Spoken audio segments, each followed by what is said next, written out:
Six Gun Productions. New media, new rules.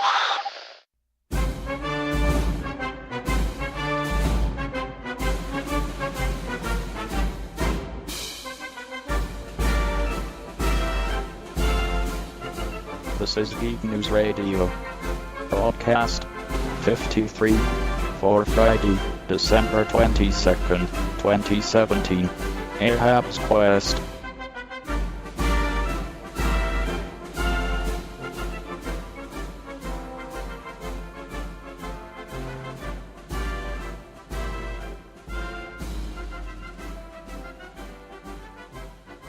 You're listening to Geek News Radio, episode 53. I'm Dave in Birmingham.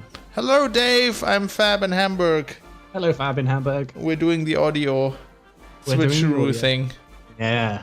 We're using Skype. We're trying to get those cutouts on your side to disappear. Yeah, so if you notice an increase or decrease in quality, blame Microsoft. Or me. Or you. Probably Microsoft. My mixing skills. It's going to be Microsoft's fault, to be fair. I am drinking a Flensburger Pilsner because after that horrible experience last time, I thought I must go to something I can depend on. Yes. And I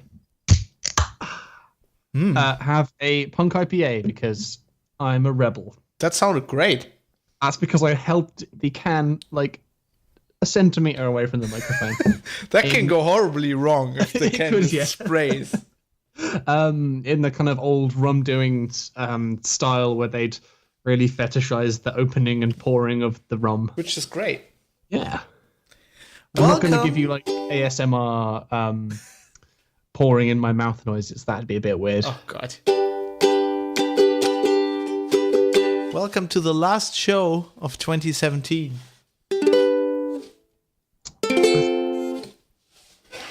We survived it. Well, we haven't survived this show yet, so who knows? We've survived a good most of the year. Yeah. Which is good enough for me. somehow we did.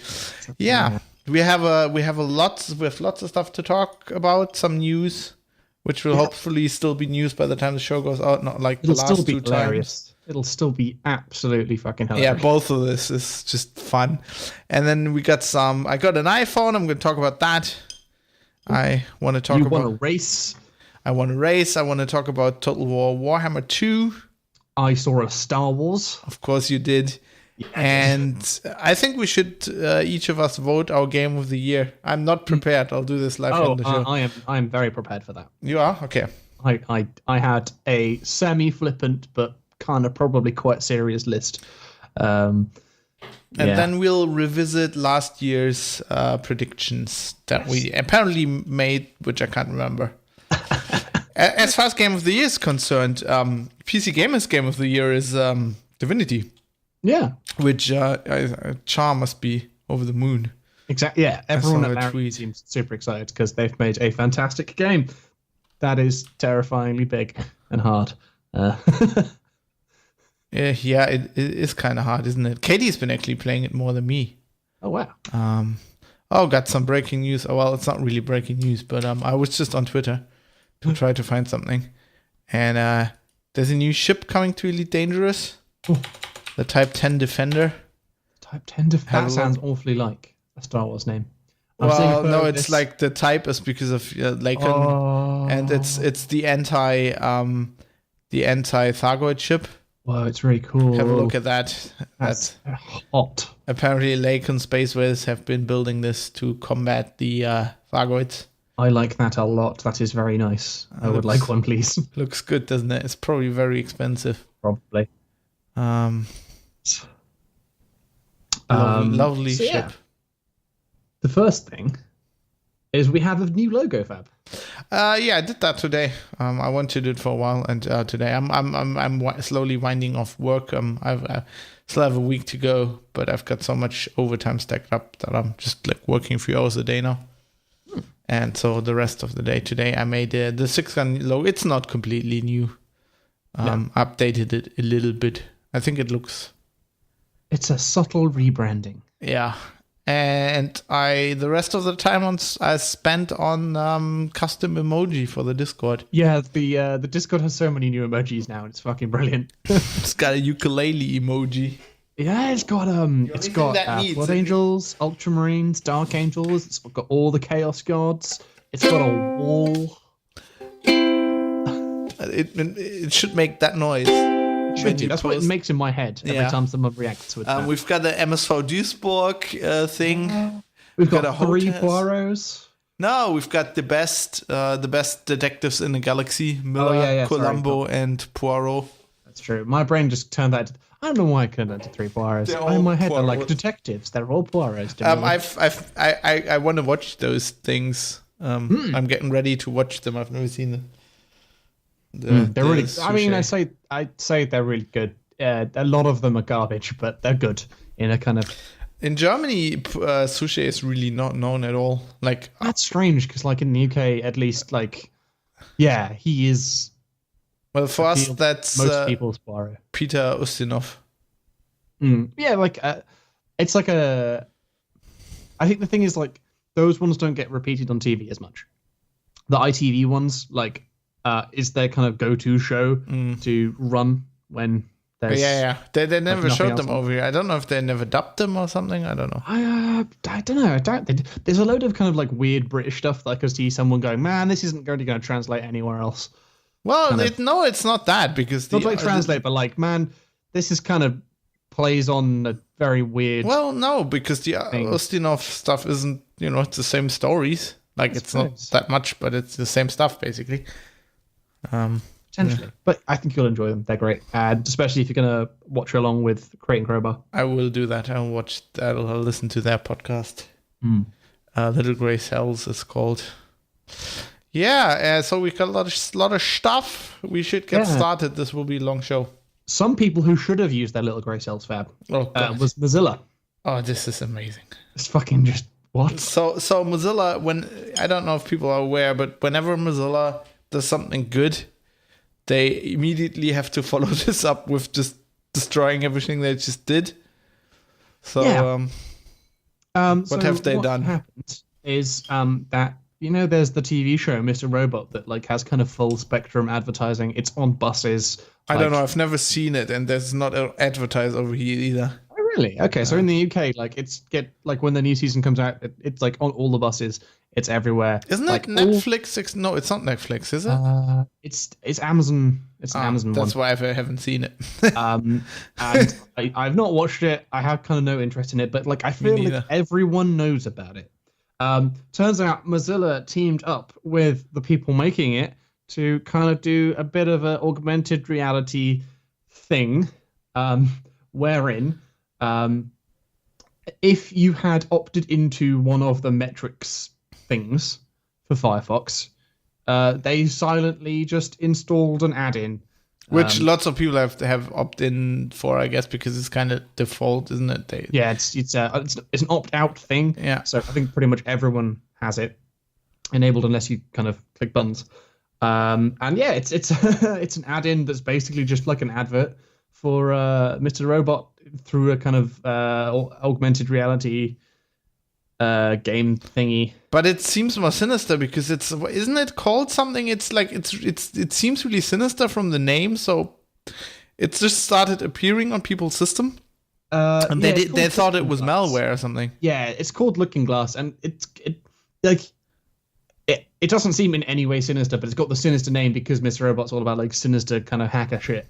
And so yeah, like I'd probably kind of crap myself initially, be like, man, what the fuck is this? What is this weird add-in? I mean, for me, it would be like immediately suspicious if there's something in my Firefox that I haven't installed.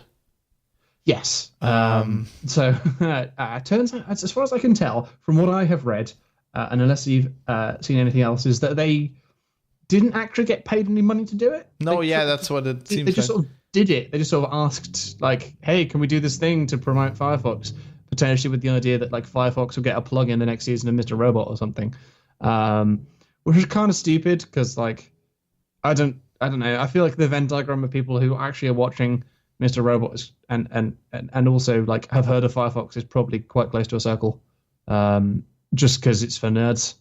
It's bullshit. It's a really Google thing to do, in my opinion. Yeah, or an Apple thing. It's you pointed out that it's kind of like the U2 album. Yeah. It's less bad than the U2 album, but it's still kind of like, for fuck's sake, like I think it's worse because with that U2 album, it doesn't look malicious. I think this is really bad because it it teaches users the wrong thing. This add-on would, like, if you have a healthy security attitude, this is kind of the stuff that would trip you up. This is kind of the stuff that you're looking out for. So instead of, I'm looking this up again. So it's called Looking Glass, and where admins usually describe what they are. Yeah. This says my reality is just different than yours. I mean, this is kind of stuff like a weird kind of hacker, CCC type hacker would install. And I see your point. Like the actual act of doing it is less inconvenient than loads of people's phones being like, fuck, why do I have a load of space on my phone? I mean, the act of installing it doesn't do anything. So, as far as we can tell, it's not malicious, but it's just they should have just said, okay, look, this is point out that this is an ad for something. Or people, Firefox developers on Twitter and stuff were saying that it was just complete news to them that this had happened, that there wasn't a lot of internal chat about it happening. Yeah, that's the other stuff. On Twitter, developers, Firefox developers were actually getting quite cross with their management and saying we can't do this now. Mozilla has now apologized. One of the marketing guys who's responsible for this has apologized, but still, maybe ask your developers before you do something like this. If you're Mozilla. Yes, yeah. If your kind of whole thing is freedom and knowing what's running on your PC, don't fucking do this. Yeah, I think you said to Google and Apple. You said it's kind of like a Google move, right? And I think Google wouldn't do this, not in a ham-fisted way. They would at least make it clear that Google wouldn't do anything. I think they're not that stupid where they use lose trust in them. I mean, they already have a huge problem with NSA and whatever, and people not trusting them. If you think about it, Google kind of already does all of these things with the kind of Google Doodle of the Day stuff. That would be their in for this, and it would be users are trained that Google does a thing. It's the Olympics. They're doing a Google thing. If they did a Mr. Robot thing, then it would be they're doing it would be fine. And then they wouldn't turn your whole browser black and have dancing scripts over the screen. Yeah. I mean, they could JavaScript. They probably could. Or they'd put some Easter egg in the homepage or something. Yeah. They wouldn't do a kind of problematic thing like this. It's fucking stupid. Other fucking stupid things, Fab. This isn't stupid. I think this is very sensible, but it's amazing. Well, no, I meant the behavior of RSI, but that apparently, if everything's true, yes, you're right. Allegedly. So let me explain. So Crytek, which is the German company you might know from Far Cry, making Far Cry. Yes, and the Cry engine. Making the Cry engine, has sued RSI, Robert Says Industries, or Cloud Imperium Games, or both, whatever, in a court in the US. And they are alleging, so everything I'm going to talk about is based on all we know. Actually, for work, I wrote about this. I reached out to SIG, and they are just saying they're going to fight this, but they don't say anything else. They obviously say these claims are all wrong. Mm-hmm. But I'm going to paraphrase what Crytek is saying in their, in the paperwork they filed for this lawsuit, which is you won't believe. So basically, Crytek is saying that that RSI and SIG have breached the license agreement they had for CryEngine. Now, we know that when Star Citizen came out, they said, we're going to do this in CryEngine. And people developers, including Derek Smart, which people, don't listen to. But this is actually one of the things he said. It's like, why would you fucking use CryEngine if you're doing an MMO? And there's nobody who's done an MMO in CryEngine, and there's a reason for that. So, as we saw over the last 5 years of public development, so apparently they've been developing for 6 years, but like in the 5 years we know about this since the Kickstarter, we've seen them having problems with the development of Star Citizen, lots of things down to the engine.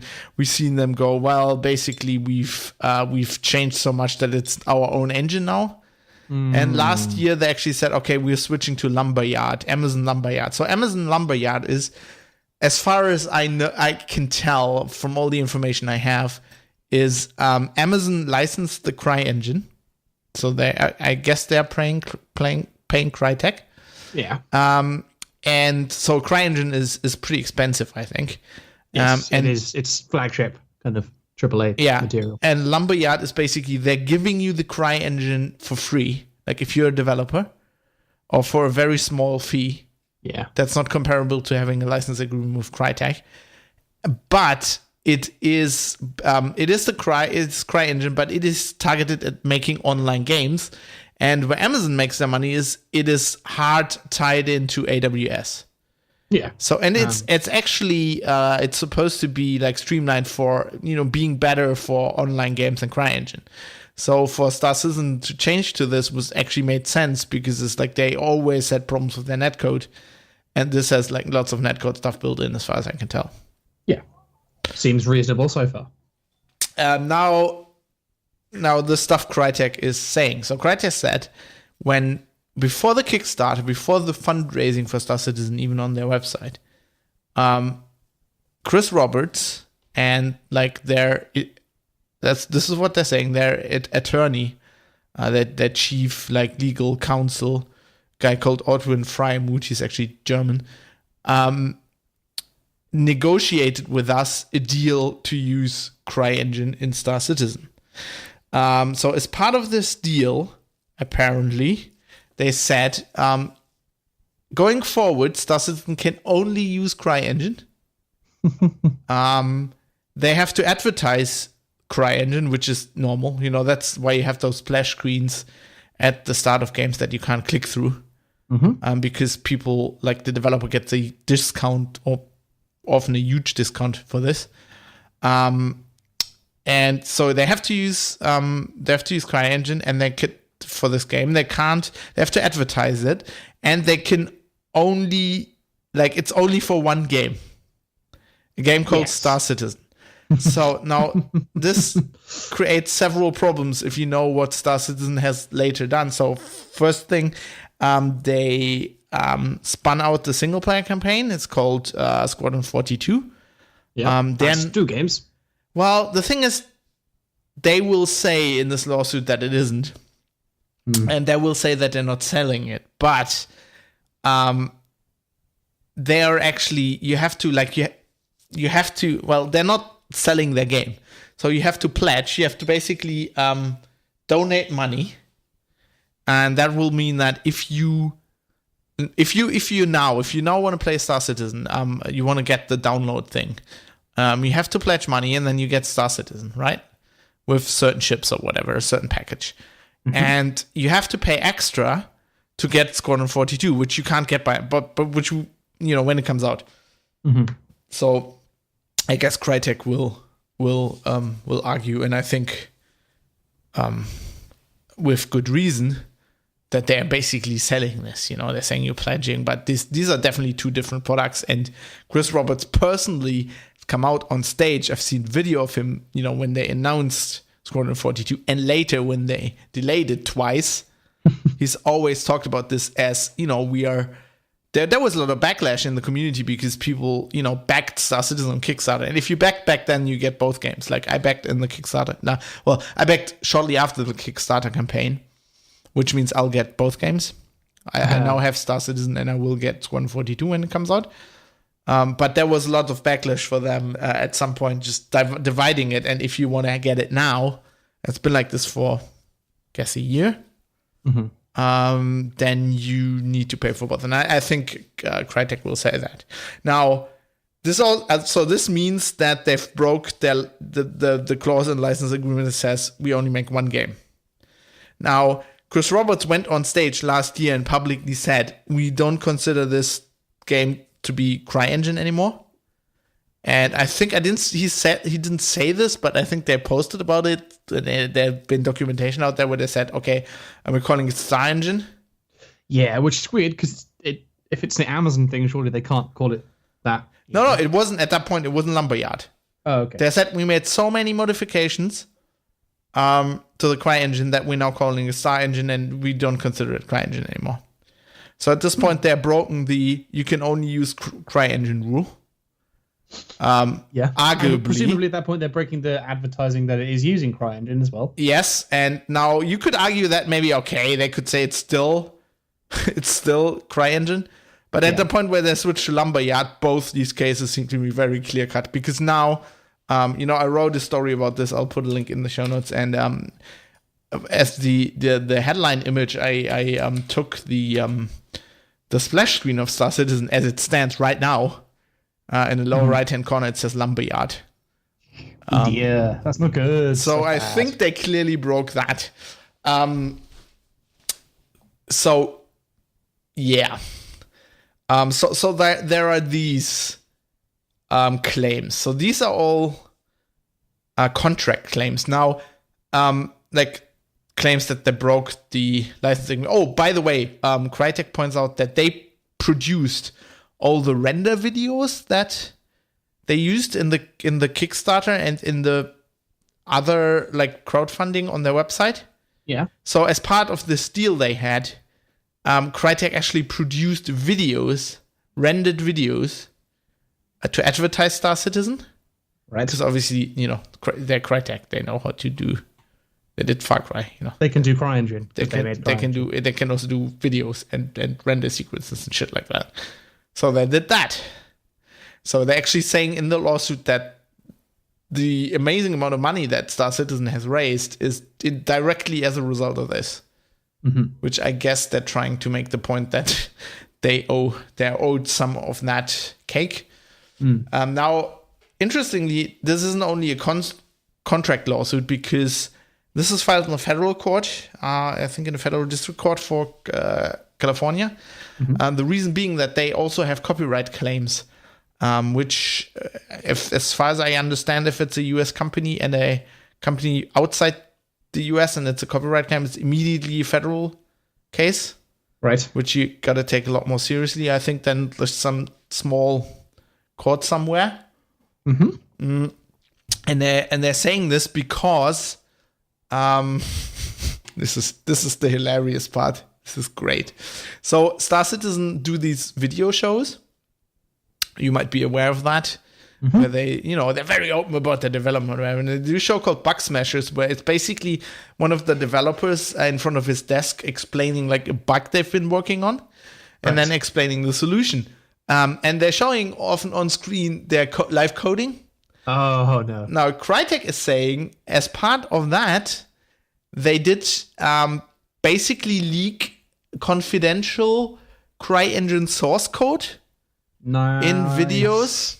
Oh, which is very serious because I guess in all these license agreement all the time, you work for a big software company, this. If you license the software, especially if you licensing API stuff or developer tools and stuff like that, where you get access to a lot of source code, you basically sign very rigorous NDAs that you won't divulge this. Oops. And it gets worse. Remember, I talked about this here at Gamescom when they basically didn't reveal anything except that facial animation tech. Yeah. That they're working with the company to create. Oh, yeah. What were the faceware? Let me I need to look this up, what the company was called. Now my screen is turning off automatically. What the hell is going on today? I'll have to look up what this company was called. I can't remember. It's tripping me up that I wrote a 2-page article here. It's probably on the second page. So where was that? What was the company called? Come on. Faceware. Mm-hmm. So apparently, as part of this, Christopher was very proud on stage. This is very special technology, and we're working with them. So apparently, to make this work, they gave Faceware access to CryEngine code, which they didn't clear with Crytek beforehand. Oh no. Yeah. So SIG is saying all of these claims are bogus and they have no merit.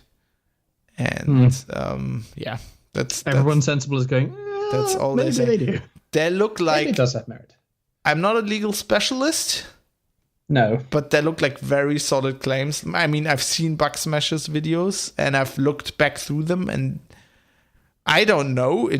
There is code in there, and I can't. They're showing a lot of code. They wouldn't just make this up. I guess they just captured a video of YouTube. Yeah.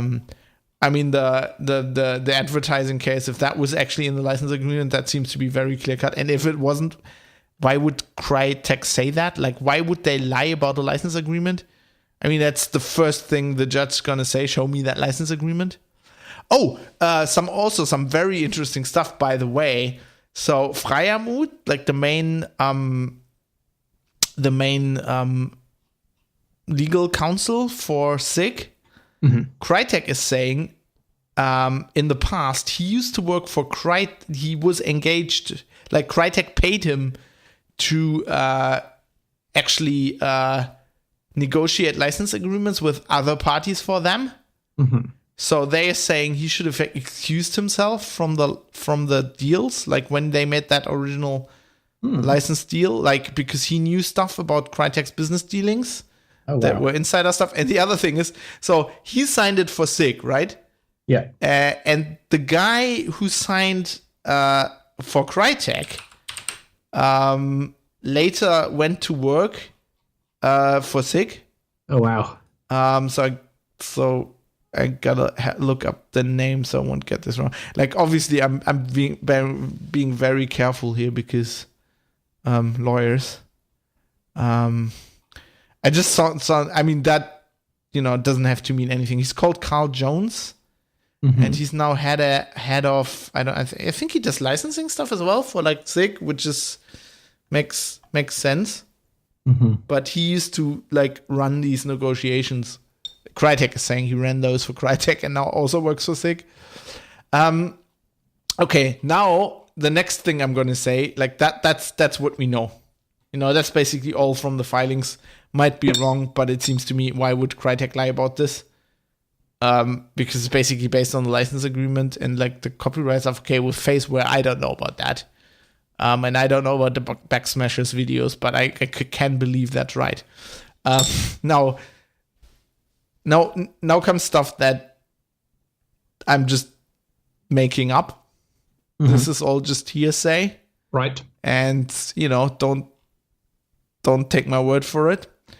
But things we know is Star Citizen has an office in Frankfurt, Germany. It's called Foundry 42 Germany. That office is a few blocks away, it's in Frankfurt, a few blocks away from the Crytek main HQ. Okay. And people who know things, like people who are in the gaming, like the gaming scene, like the game development scene in Germany isn't big. It's not as big as the one in the UK, and that's tiny compared to the US, and even that's kind of small, so everybody knows each other. Mm-hmm. And actually, I knew for years from people, I know I'm a journalist in the field, so I know people and people know people. I've never wrote about this because this is all just hearsay and rumor, but there have been rumblings that SIG actually allegedly poached developers from Crytek, because around 2014, 2015, well, Crytek's been in financial trouble for a long time. And there were news, I think this was in 2014, when Crytek actually couldn't pay their employees, so the people in their office in the UK stopped working, and went on strike and stuff. And they laid off people. I think they laid off people in Frankfurt. So these rumors were around that time, and they were basically alleging that, when it looked bad for Crytek, SIG went and said, "Don't you want to work for us? We need." They were using CryEngine, right?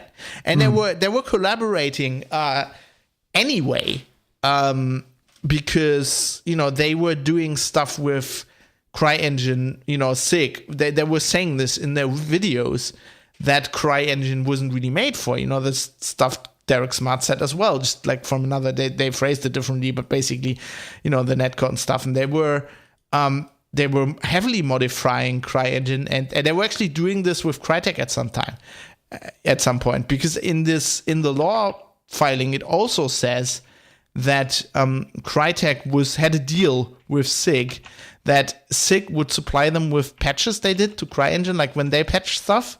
Right. At least once a year they should have dropped code, which apparently they never did. Oh wow. So they were collaborating very closely. So this all seems kind of... What I'm trying to say is it wouldn't surprise me if Crytek's having a beef. If they are pissed off at Star Citizen because they made this deal. They thought, wow, this is going to be great advertisement for CryEngine. Then 6 years later, Star Citizen still isn't out. And on top of that, they've publicly switched to another engine. Mm-hmm. So CryEngine isn't getting the advertisement they basically think they paid for. Oh dear. I personally would think it'd be good for them if they're not associated with this burning dumpster fire of game development. But it sounds like they're just pissed off. I don't think they're gonna back down from this. Also, I think they still need money. They closed a lot of their offices a while back. Crytek did. And they downsized quite a bit. So I don't know. I think they're looking at these $175 million or whatever it is by now. And they're thinking, oh, we'd like some of that money. And I don't know. I think they might have a case. I think the big question is, will Star Citizen come out, or will this lawsuit be finished for me? These lawsuits take years. Yeah. But I'm betting on the lawsuit being decided before Star Citizen comes out, and this might actually end. This might end it a bit sooner. I don't know enough about US law, but basically I read this filing as the Crytek wants an injunction, which, as far as I can tell, would mean, especially because of the copyright infringement, which in US law, I know this from Linux stuff. Back when I was doing Linux Outlaws, we talked about this a lot, and it's serious, like copyright. There's this whole thing, back when we were talking about GPL infringement. There's this whole thing of double damages when the other side can prove that you willfully infringed. I think you get double damages. Wow. And that can hurt like hell. And I think this is really serious. I basically think if they get this injunction, it seems to me it would sound like Star Citizen can't use CryEngine anymore. Yeah, which is a lot of development down the pan. I think that would be done. That the finished the project that would be RIP. Yeah, because they've been working for 6 years, and they'd had to switch to another engine, whatever, or wait it out. An injunction usually you get before the whole point of an injunction is you get that before the whole thing is through. So the court might even decide against you in the end, but having gotten that injunction might actually mean you're basically killing your opponent. Yeah. Especially if it's something like this. This is the engine the game is made of. That's like pulling the basement from a building, It's like, yeah, it's it doesn't look good. I can't believe I'm in two minds about this, because it seems very solid from what Crytek has filed there. And it seems to me why would they lie at stuff? There would be the easiest stuff to discover if they lied immediately. And then they probably have a lot of problems. And they wouldn't win anything from this. So the only goal I can see here is for them to win money. Yeah. Which then why would you lie? I mean, they have no vested interest in just Star Citizen dying. I don't think they have that much of a beef. So, but on the other hand, I'm like, this can't possibly be right. Like, RSI can't have been that dumb, can they? Like, you can't have a license agreement that says you can only do one game and then have a second game. I mean, I can buy the copyright stuff. Like, I can see them putting code on YouTube by mistake and just not, the people who are doing that, they're not thinking about some license agreement some lawyer said 5 years ago. I can see that, but like the whole, like, we said in a legally binding agreement that we would use this engine and no other engine, and then going, okay, we're just using another engine. Yeah, it seemed. Yeah, I don't really know what more to say than, oh my god, how could you be so stupid? I guess they might settle. Which I guess depends on, we don't know how much money SIG has. Like, we know that they made like 175 million, but we don't, everybody keeps saying their burn rate must be huge with all their global studios, with them basically building Starship doors into their office, buying expensive furnitures, buying all this shit. I mean, watch their video shows, the production value through the roof. Yeah, paying hundreds of people. Yeah. It's not cheap. So I guess the question is, do they have enough money? Are they making enough money by selling JPEGs that they can settle with Crytek and still go on? Yeah. We'll see. Even if they settle, it might just kill them. Like, yeah. Not directly. They might just not have enough money, ask for more money, and everyone says, nah, we're I mean, fine, people will say, yeah, Fab, you wanted Star Citizen to die. And I guess by now, I think I do want now, because basically on this topic, I've been really reasonable. Like, if you listen to the first, I mean, we didn't talk about this for ages on the show on purpose, not because I didn't have time or didn't want to, but on purpose. And then I think I was being Fab, I was pretty reasonable. And especially like, and then people were just saying, why you wanted to, the Twitter stuff. And especially, I mean, on Heise, I didn't write about this for a long time, and then we agreed with several people, several editors, that this was a topic we need to cover, and I just knew a lot about it because I'd been following it for years. So people were saying, okay, you do that, and I was very, very, very, very, very, very careful. I can honestly say that on the topic of Star Citizen for Heise, I've spent an enormous amount of time, more than I've ever had for any other topic I've covered, to be as objective as possible. Yeah. Now we do this thing on Heise, which I kind of like, where we write an objective news story and then we like put a paragraph at the end,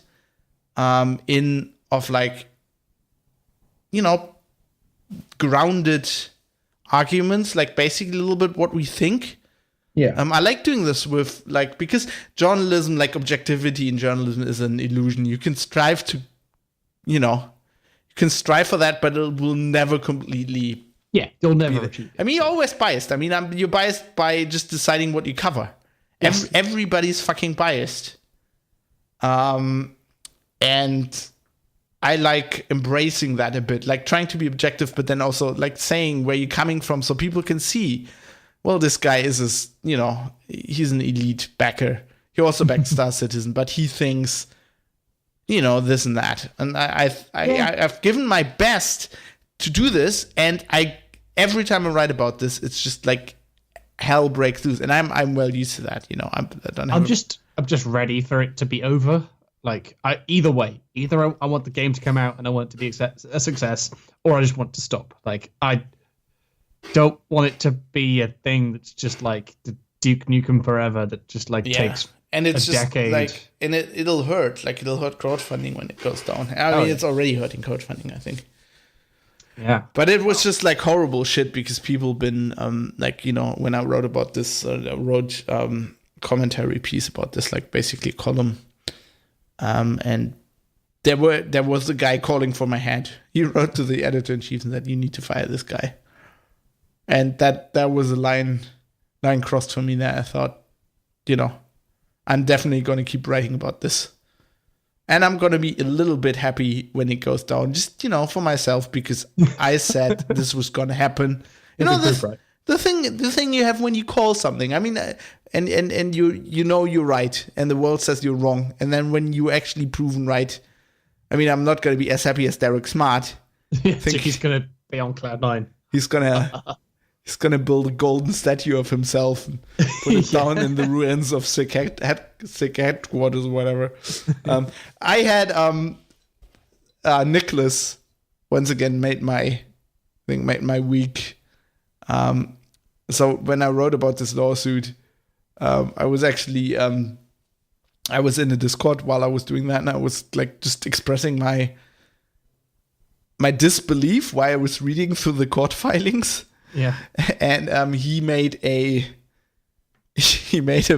took a picture of like Moby Dick and Captain Ahab and used I don't even know where he has that picture from, but it's like me with my Hamburg captain's hat. Yeah. And it's perfect. It's like I have a harpoon and there's like Moby Dick in the background. It says Star Citizen on it, and he capsizes like a rowing boat with people falling out, and it says like crowdfunders. And then after that, he came up with the amazing line: "The A in Fabian A. Churchill stands for Ahab." Yeah. So that was just great. I'm gonna put a picture in the show notes of that, because that was just that's great. Just good stuff. Another good thing, though, is that you have won the race. Wait, you're going into the topics. Whoa, shit. Okay, now we can go. I have won. Yeah, you've won the race between you and Mike. The turtle race, yes. Yeah. So to recap, you won Vier Feldherren. Because I was very keen. No, you were really good at painting shit. And Joe, I keep saying Yo because he's like Iosef Ward on Twitter. Yeah. Joe, I think he painted a lot more than you. He did paint more than me, but not what he said he'd paint. Right, so he painted the wrong stuff, so he didn't win. In fact, he sent a tweet in, to skipping a little bit to the feedback, of his pile of shame, because he said he was going to paint orcs. And that's just the exact state the orcs were in when he started. So it's not gone well.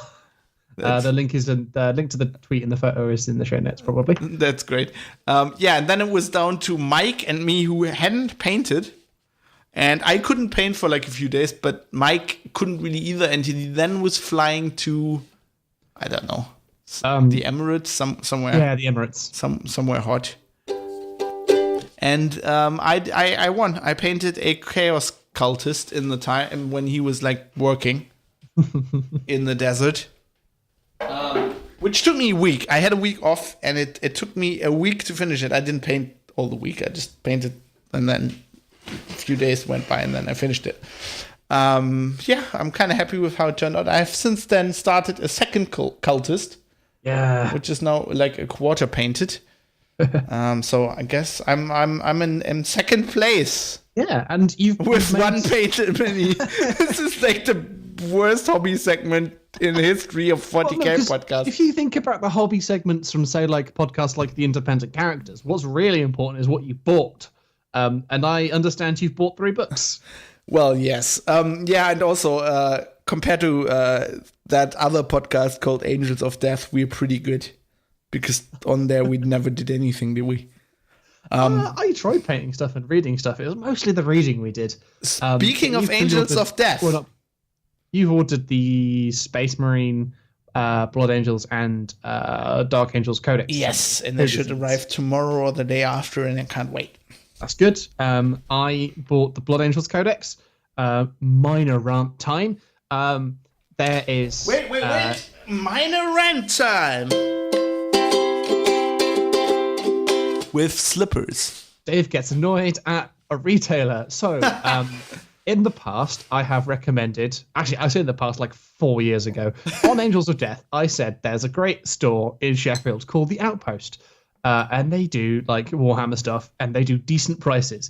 And in fact, like, they were, like, one of the only places that had the butt plug in stock recently. I didn't tell you that. I also ordered a butt plug. Yes, they're the best. So I thought, oh, you know what? Blood Angels Codex is coming out. I want to get it on release day. And I learnt from the 8th edition coming out that I don't order it from Games Workshop. So I thought, I'll order it from my friendly local gaming store. And Outpost is like one of the cheapest places around. The only place that's cheaper is Dark Sphere in London. I've actually been there. Oh, really? Yeah. Cool. I've not been there. Rob's been there, and I'm very jealous because it looks really nice. Isn't Darksphere the place opposite the Eye? It potentially. I think it is. It seems plausible. I'm going to look that up while you talk. So I thought, okay, I'll order it from there rather than Element Games. And I'm a massive fan of Element Games because they send you mints and pens, and I've got like 10 pens from Element Games, and I just hand them out to people. Be like, would you like a pen? But yeah, so that was kind of like, okay, I'll support a retailer in a town I like. A week passes, and then it's the Saturday of release, and I'm like, oh, okay. It's not dispatched. It's not. Okay, that's fine because it's snowing. Like in the last 2 weeks, we've had the worst snow in the world. Like it's 4 inches, enough to destroy the UK. Nothing by anyone else's. I've been to Darksphere. Uh-huh. It's at what's that? Hercules Road. It's in Lambeth. Uh-huh. It's not the store I meant, which is just right across the London Eye, and now I have to look up what that is called. Sorry for interrupting you here. I can't find it. I'll get in with that later. You keep going. Sorry. I thought, okay, it's the Saturday of release. Like, I would have expected it to have been dispatched by now, but like, there's snow and everything in the UK is fucked right now. And then a week passes, and then it's the Friday after that. So it's the Friday after release. So I could have just walked into a store and bought it, and it gets dispatched on the Friday, and then arrives on the Saturday, a week after release. Lovely. Great. Thanks, lads. But to kind of put it in perspective, I ordered a couple of paints and a paintbrush from Element Games on the Friday when the book got dispatched, and 40 minutes later it was in the post and it arrived the next day. So wow. Fuck off. Well, I ordered my stuff from Games Workshop now because I ordered it now, and obviously doesn't matter now because it's ages after. Yeah. But in that time, I have picked up Asterath the Grim and Lamartes of the Lost, or whatever he's called. Characters. More stuff to paint. More stuff to paint. I've got a vague idea of once I've done the Ultramarines, I'm going to do some sort of Death Company thing, probably as a break from painting blue. Because at this point, Fab, I'm a little bit tired of painting blue. Like, I'm good at it. I've got a lot better, but Christ, am I bored of doing that. I don't think this gaming store's there anymore. It was like right opposite, like on the road leading to the London Eye, like on I think is that south? Yeah, south of the river, east of the river. Anyway, that is a shame. But they built a new building there as well. I'm just looking on street. There's like South Bank Place. It's like so maybe they just like. No, that's on the other side of the road. But like where the store was, I think there's just like looks like there's a Ladbrokes there now. Oh, piss, rubbish. As everything would go to shit. Yes. Well, what's not shit? Nice store. Sorry. What's not shit? Yeah. It's your iPhone 7 apparently. Oh, it's great. Oh, I love it. It's amazing.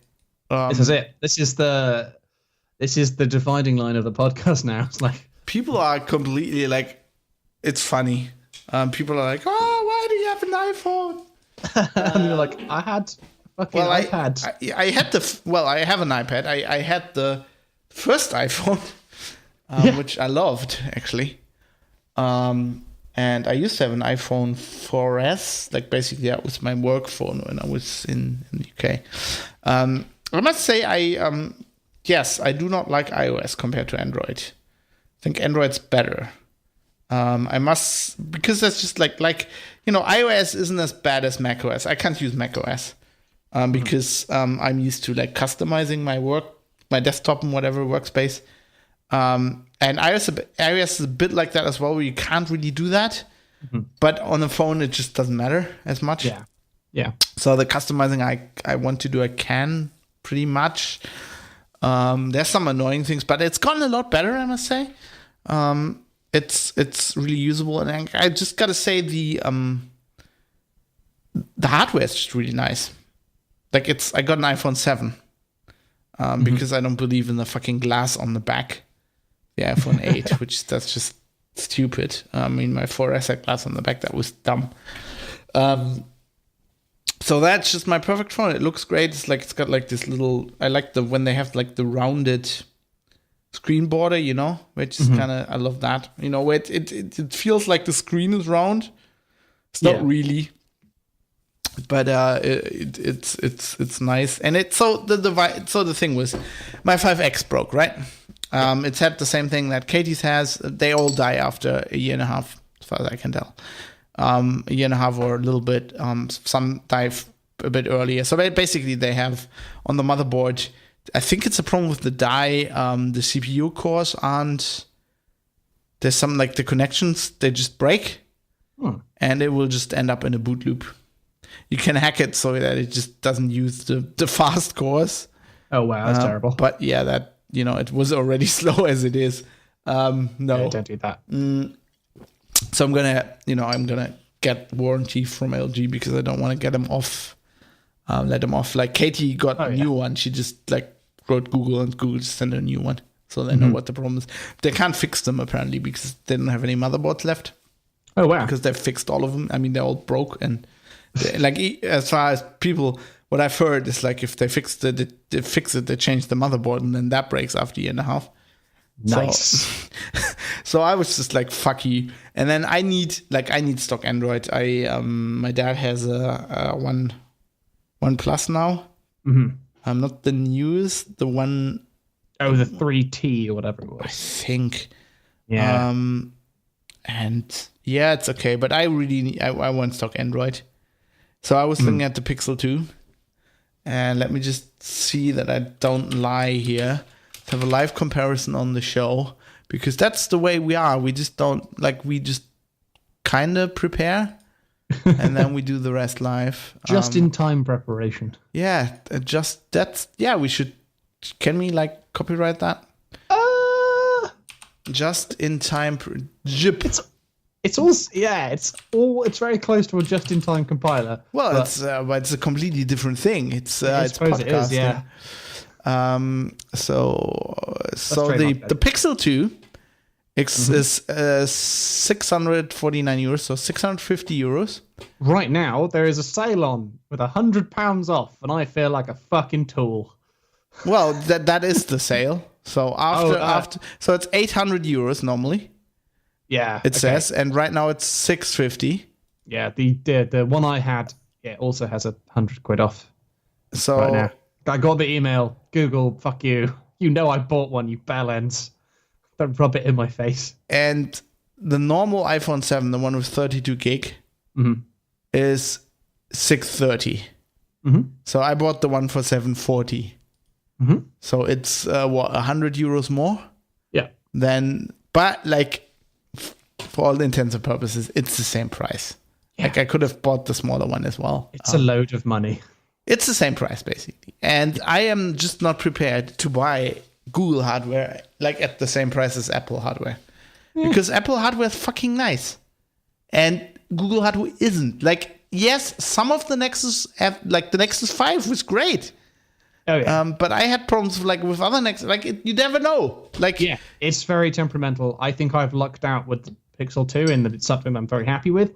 But equally, it could have gone a completely different way and ended up with a shit heap of a phone. So this was a bit of a temperamental decision. I was just fed up. Also, my 5X died on Sunday night. And then I realized, shit, I don't have a printer. I do everything. I have, basically, I buy a train ticket on the phone. Yeah. And then I use that for, public transport, for the train, for everything. I use that to figure out what train I use. I use that for the tickets. How am I going to get the train tomorrow? And, I had Katie print out the ticket for me in the end in the office. She had to go to the lab anyway. So, I just realized it's horrible. And then to buy a Google phone, you have to give it a chip. And I gotta say, big factor also was that, like, with Apple, I just, like, Sunday night, I go, okay, I'm gonna buy this phone. Yeah. And they can send it to me in 2 days. Or on Monday, I can just walk into the Apple store on the Jungfernstieg and just pick it up. So I just did that. Yeah. And, like, I came home from work and I walked in there at 7 at night, and they just gave me the phone. It took me, like, 15 minutes, and bam, I was done. Yeah. And it's a sleek, not a Google store yet. and it's a sleek phone. What kind of like weird things have you noticed, like, coming from Android to iOS? Well, what have been like the pain points? What have been the surprisingly nice things? I know you were commenting on that you quite like their typography. Yeah, that's amazing. I mean, that's always been amazing. So the pain points are the biggest pain points: lightning.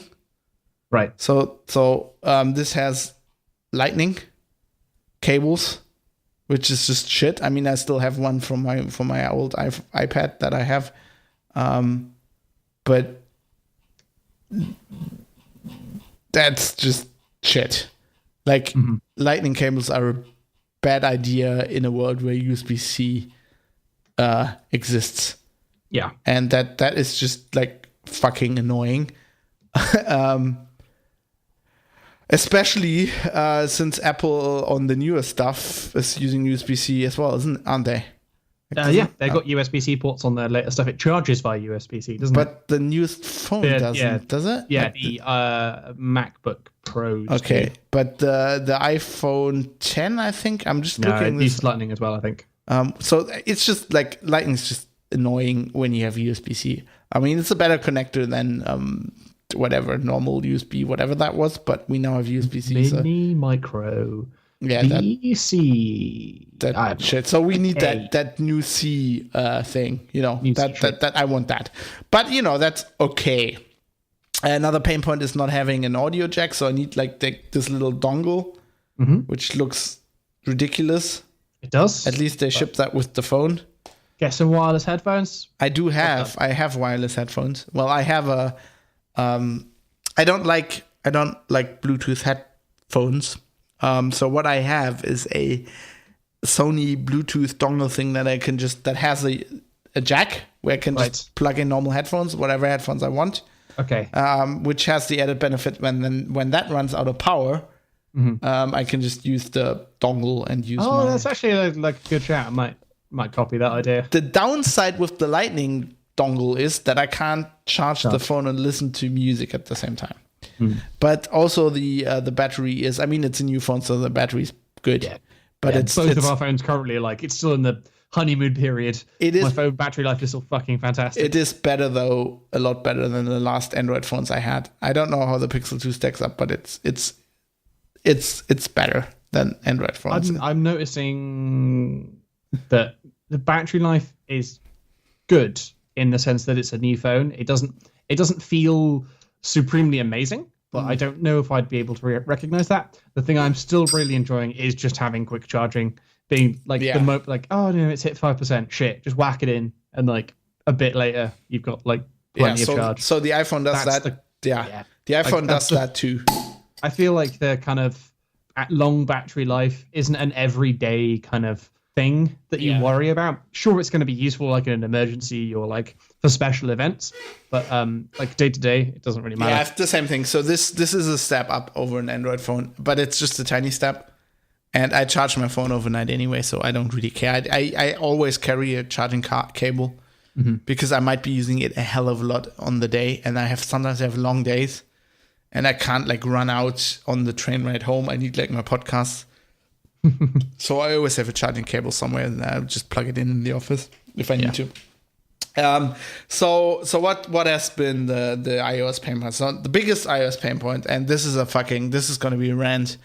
This is amazing that in 2017 this still is a thing. So if you want to get if you want to have a custom ringtone on your iPhone, yeah. it's not an MP3. It's like their custom proprietary format. Yeah, and what they want you to do is to buy just a song, like to buy a ringtone on iTunes. You know, I'm not averse to spending money. But the ringtone I want is a Kickstarter reward I got for backing Elite Dangerous. So my phone always says, priority message coming in, like in the Elite Dangerous. That's a private terminal. Yeah. Yeah. And so, you know what I needed to do to get that on?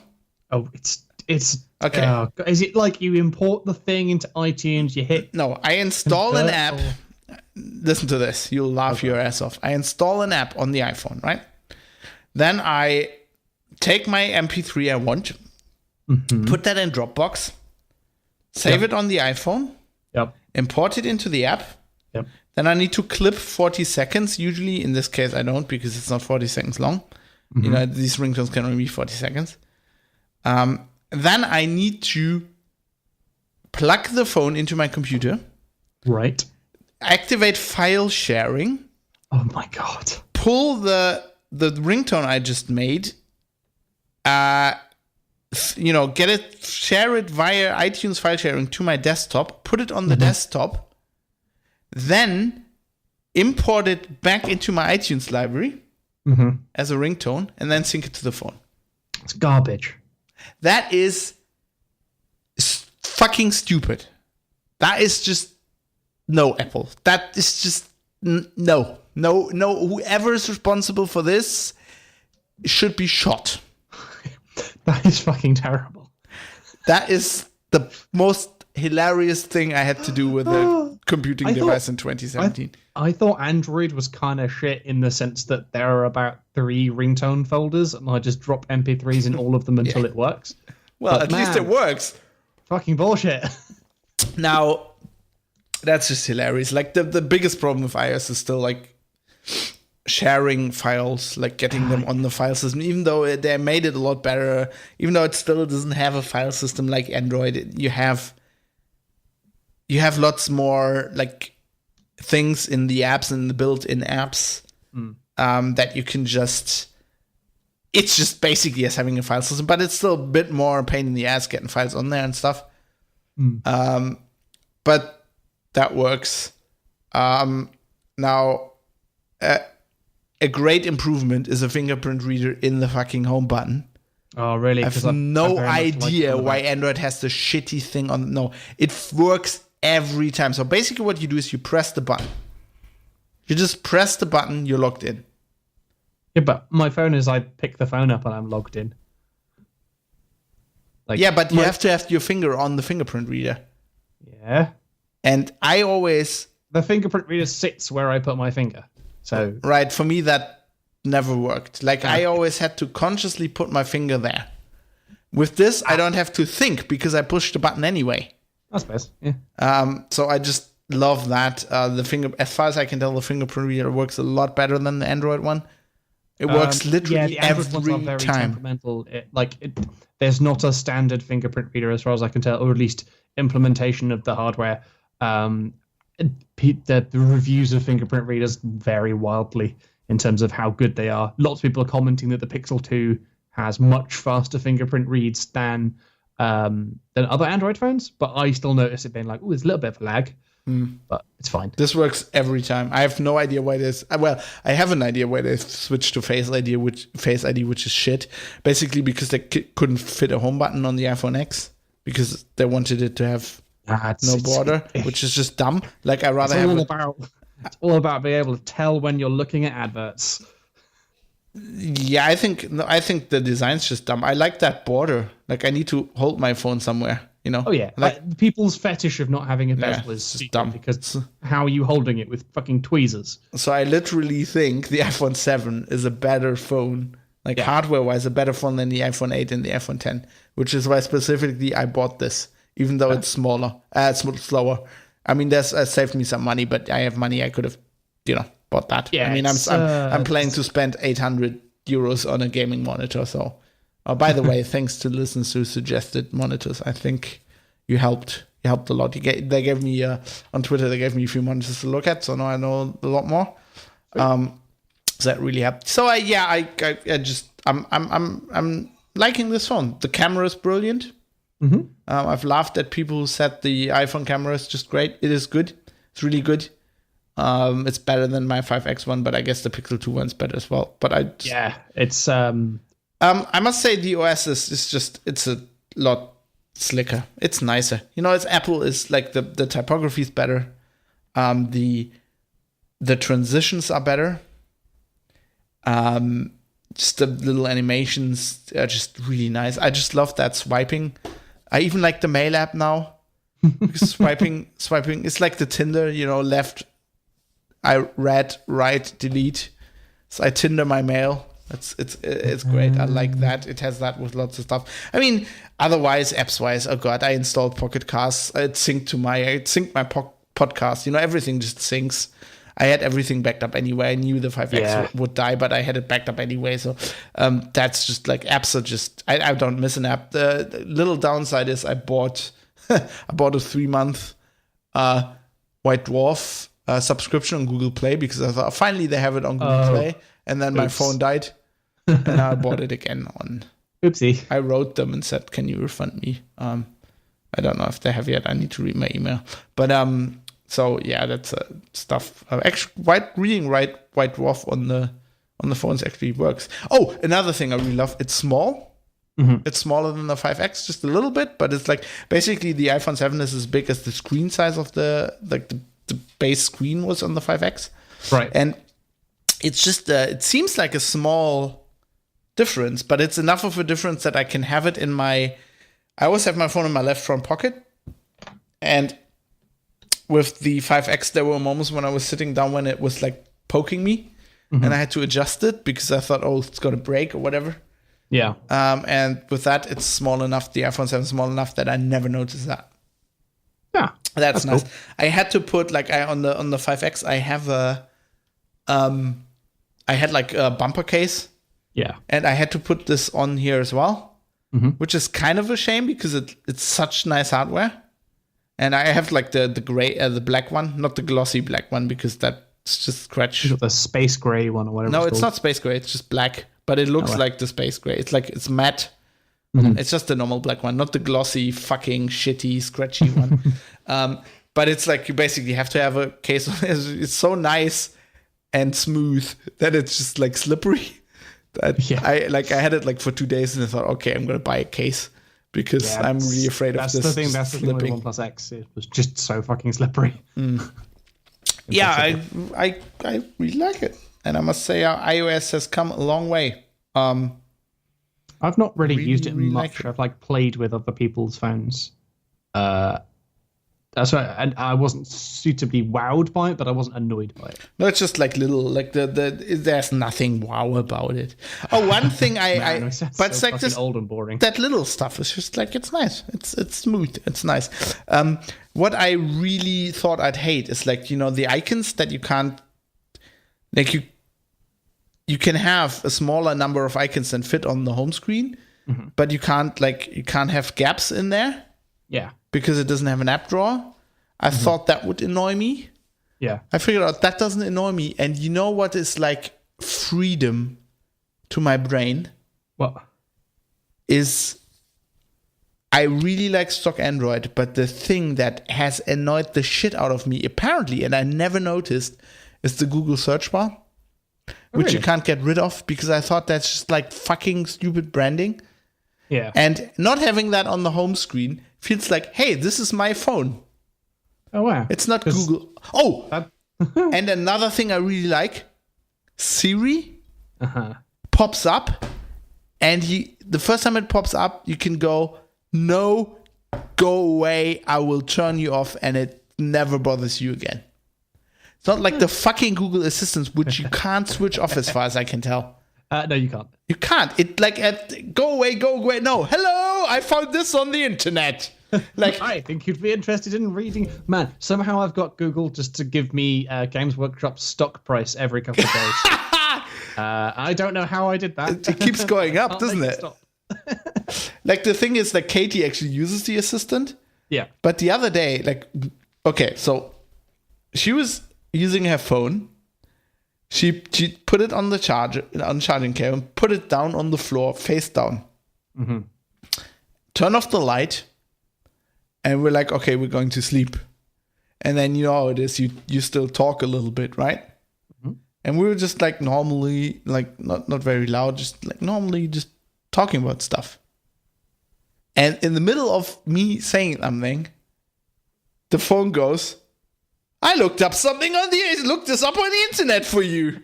We're like, fuck. We're like talking about intimate shit here. Come on, Google. Oh dear. That's just, I like that you can just switch that off. That's really nice. And also, like, another thing, like, actually this was like a small tiny factor, but like I like switching operating systems from time to time. Mm-hmm. Like, I like to have another perspective now, you know? Yeah. It's good for the show as well. I think. Yeah, I don't know. I'm content with the Pixel 2. I don't think I made a good or bad decision. I've made a decision, depending on what the next one's like. Why don't you talk about Star Wars for a little bit while I rub this iPhone 7 in my nether regions? Because it's so shiny and sweet. So, Star Wars, Episode 8. I can't. The Last Jedi came out between now and the last episode, and I saw it last Friday. I guess, which I didn't realize, but I guess The Last Jedi is plural. Because in German, the film's called Die letzten Jedi. And Die means it's plural. Otherwise, it would be called Der letzte Jedi. Oh, yeah, in the sense that it's the last of the Jedi, the group. Yes, I see what you mean there. That is an interesting spoiler, kind of. That's German movie titles for you. That's unfortunate. I would want to know that going straight in. So, everybody, spoilers for Star Wars, because I don't give a damn. I'm not going to walk you through the plot because, like, I have resolved to watch this movie when it comes up on like Netflix, because apparently they're on Netflix now, and I'm really bored on a Saturday, like in 2 years' time. So this is the thing. I think this is a Star Wars that might have you vaguely more interested. Okay, so I had a colleague who saw it, who said if you've seen episode 7 and you didn't like that, you won't like this. Wrong.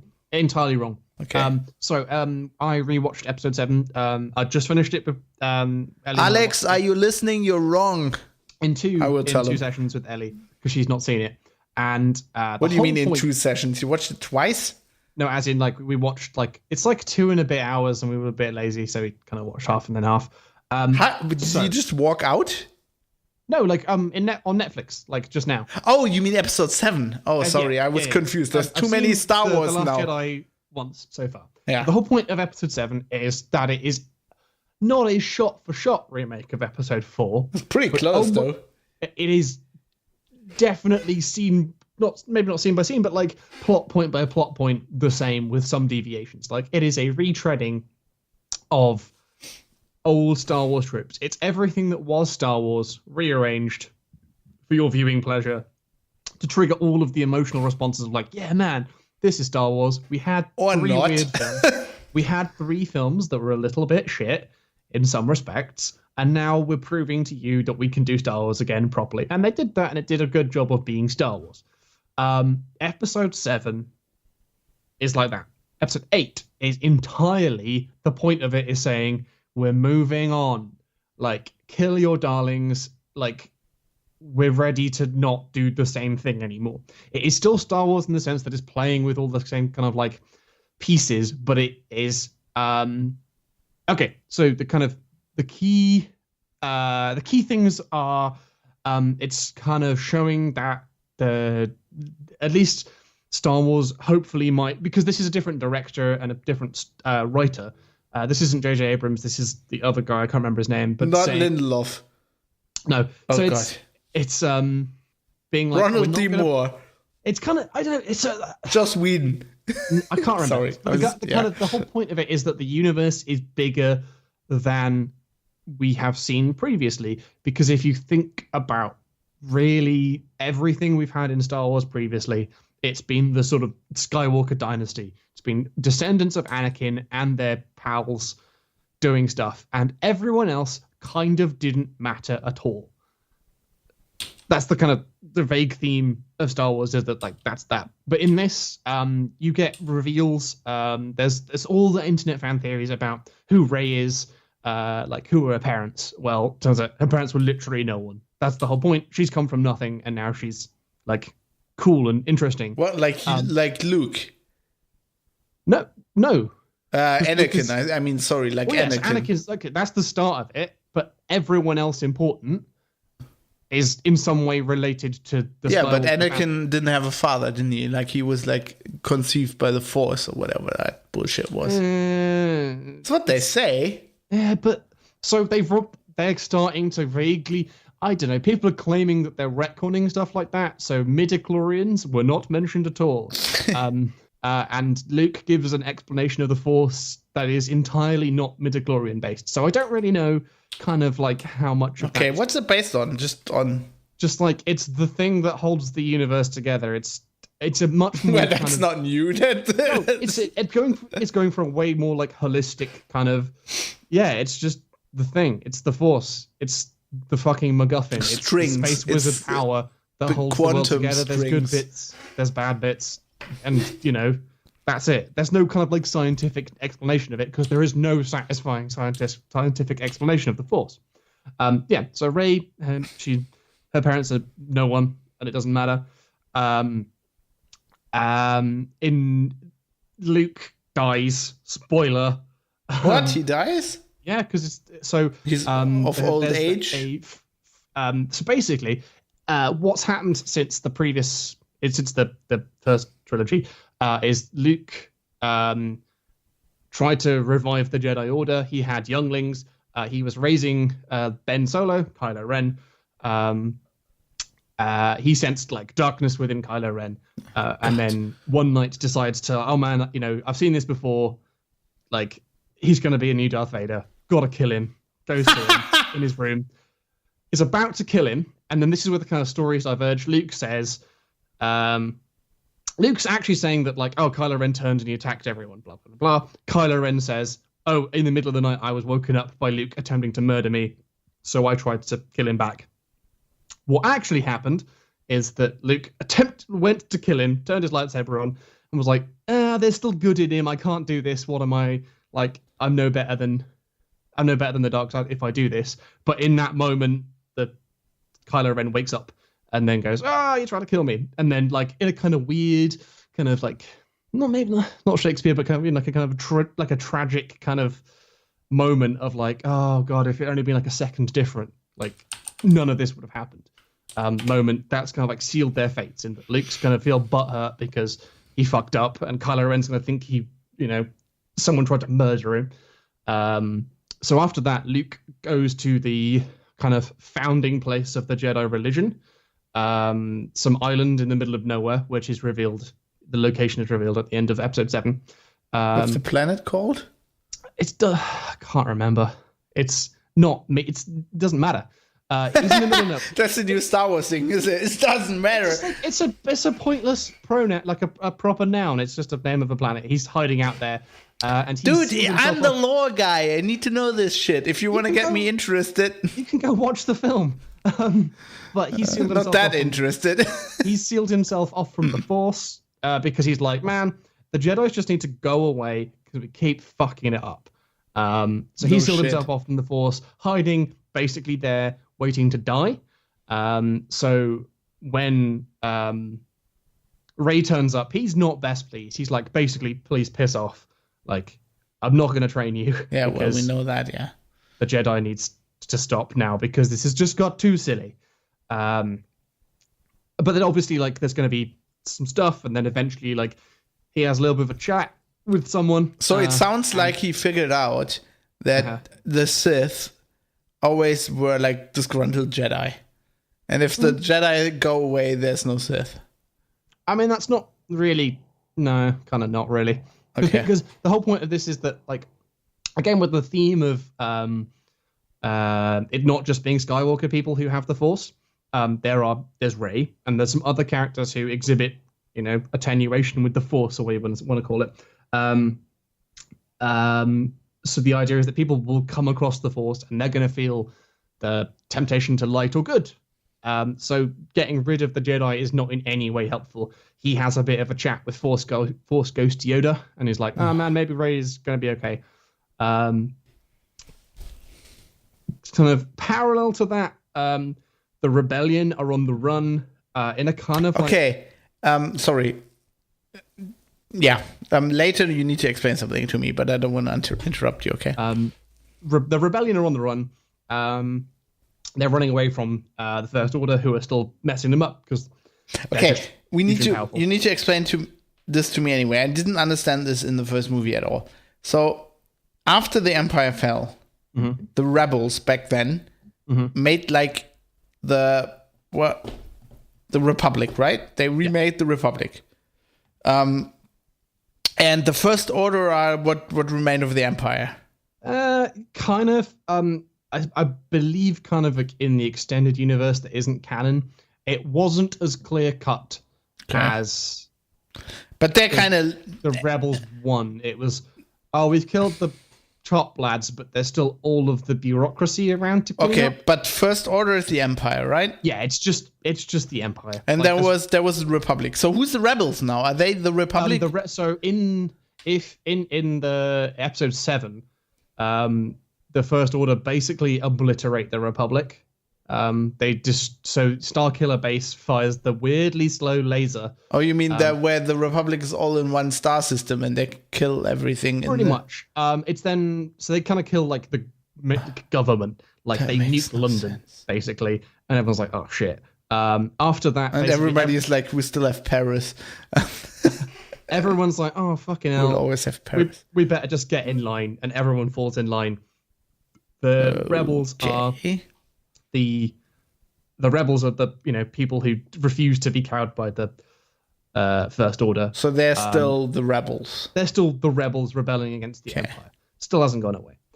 They are on the run because obviously the Empire wants to kill them. In a kind of like a little bit like Battlestar Galactica, they discover that they can be tracked. So they jump to light speed. Normally they would be safe at this point because you can't track someone through light speed. Turns out you can, and they set that up in Rogue One.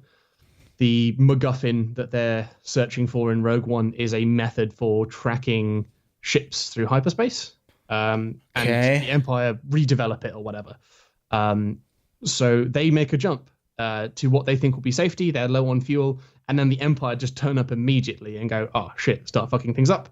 At this point, there's kind of entering this kind of weirdly kind of strange idea that the Imperial ships are actually quite slow, so the rebel ships can burn fuel to keep them at range so that the guns of the Empire are ineffectual against their shields. But the idea is the main conceit of this thing is that eventually they will run out of fuel and the Empire will just obliterate them. Okay, let's not get into the details of that. That makes no fucking sense at all.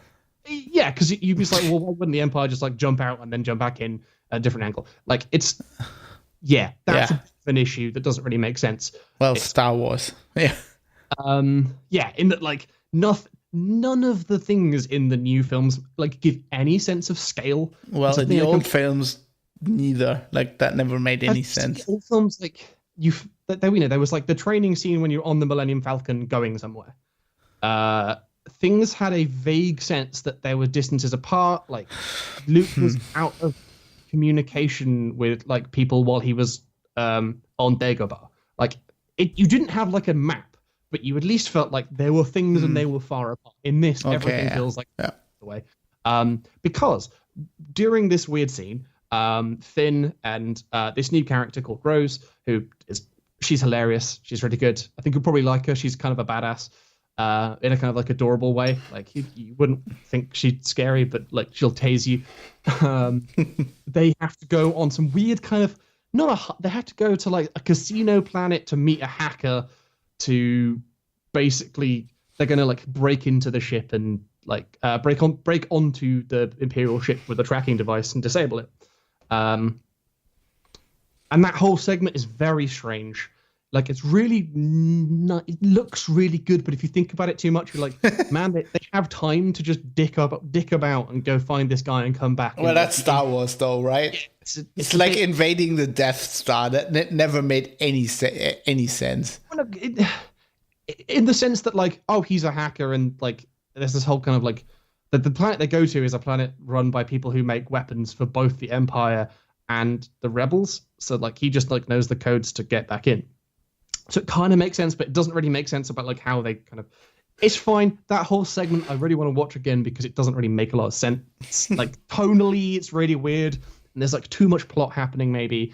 But they sort of like come back with the guy, and they try to break in, but kind of fail because they get caught. At which point they start like firing. Like so at that point, like they run out of fuel. The tracking's still on. So shit, like the rebel ships start getting blown up. At this point, like they start like embarking all the rebels onto transport ships and take them down to a planet that somehow they hadn't investigated before or thought about, because there's a thing. The tracking thing has like it only works on like one big ship or whatever. It's a bit convenient. But they're kind of trying to get all the people off while the Empire is trying to blow up the main ship. And that's going quite well until the hacker guy sells them out and says, "Oh, of course, because he's a gun for hire. He doesn't care." Sells them out, and then the Empire start targeting those ships, which is kind of shit. Does he come back and this then saves them? No, he's okay. That's just the end of him. But then there's kind of like, that bit gets resolved eventually through some space fighting and some explosions.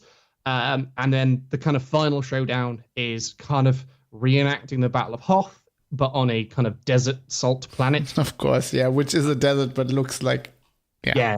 And that's where you get the kind of trailer stuff of the skimmers with the red smoke coming out, because it's really quite a pretty scene. But it sort of culminates in Luke Skywalker appearing and going, "Oh, hey, I'm here." He then walks out to confront Kylo Ren, who is sort of like leading the assault, and he orders like every AT-AT to just open fire on him, just obliterate him. The smoke clears, and Luke's still standing there, going, "Yeah, what of it? Come fight me." Has a bit of a duel. Kylo kind of bests him in the sense that he puts his lightsaber through Luke, but it turns out Luke's not there. Luke is a ghost. Very Star Wars. Very Star. Well, so this is one of the things that people are actually really unhappy about. But I'll get to that in a bit. So it's like, oh my god, what the fuck's happening? Kylo Ren kind of like slices him, and then he does the whole kind of Obi-Wan Kenobi, like his like disappearing act. And people are like, whoa, he wasn't here. And then it cuts to him on his like tiny little island planet thing. And he's been like meditating and has been like exerting himself to basically do like battle meditation across the galaxy, all like 2 planets over for all we know. And then he dies. He's expended all of his energy, and he sort of like disappears properly, and he's like dead. So he's dead. Well, by exerting himself. Well, he's like, he's just kind of like just used up all of his force powers or whatever. Yeah, he's concentrated too much. Okay. Yeah, concentrated too much. He pooped too hard and died. And then like there's then that kind of the whole kind of siege gets resolved through kind of just your standard Star Wars kind of stuff. So that's Star Wars. People are annoyed about a couple of things. There's various uses of the Force that people are like, there's no precedent for this thing to happen, like Luke doing the Force thing across the universe to fight a guy. There's a bit with Leia that she uses the Force in a way people haven't seen before, or kind of thought because she never really explicitly uses the Force. Yeah. But Does in she this die? She doesn't die, which is the kind of. There are a couple of moments where you think she's going to die, but she doesn't die. And she kind of avoids it by using the Force, which some people are like, oh, she's never used the Force before. It's So like, they're just gonna CGI her in the next movie. read the books. Apparently, they're not going to do that. They've agreed not to do that because they're actually going to be like rewriting it or something. Because things aren't super planned like Marvel. Things are kind of like done on a film by film basis. Yes, she's not dead. But people are complaining about how the Force was used. And I'm kind of like, no, that's entirely kind of fine, because really up until like there's a lot of stuff that happens in the original trilogy that is really not that great from the Force. It does some cool mind tricks, and it can like lift things. But really for an all-powerful force that holds the universe together, like people don't really use it for very interesting things.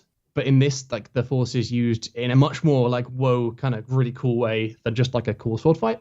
So yeah, there's that. But it's kind of like, yeah, I don't really want to like go into like all of the scenes, because there are a lot of scenes which may be a negative. It's very kind of plot dense. There's a lot of things happening. It's the most complicated Star Wars film, which maybe isn't a bad thing. It's got like, yeah, the strong themes of like, it's the end of the Skywalker dynasty, basically. It's all about like, it's the old ways are over now, and now it's all about the new shit, which is kind of cool, because it kind of means that, you know, Disney are going to be milking this for all they've got, because it's Disney. But they're not going to be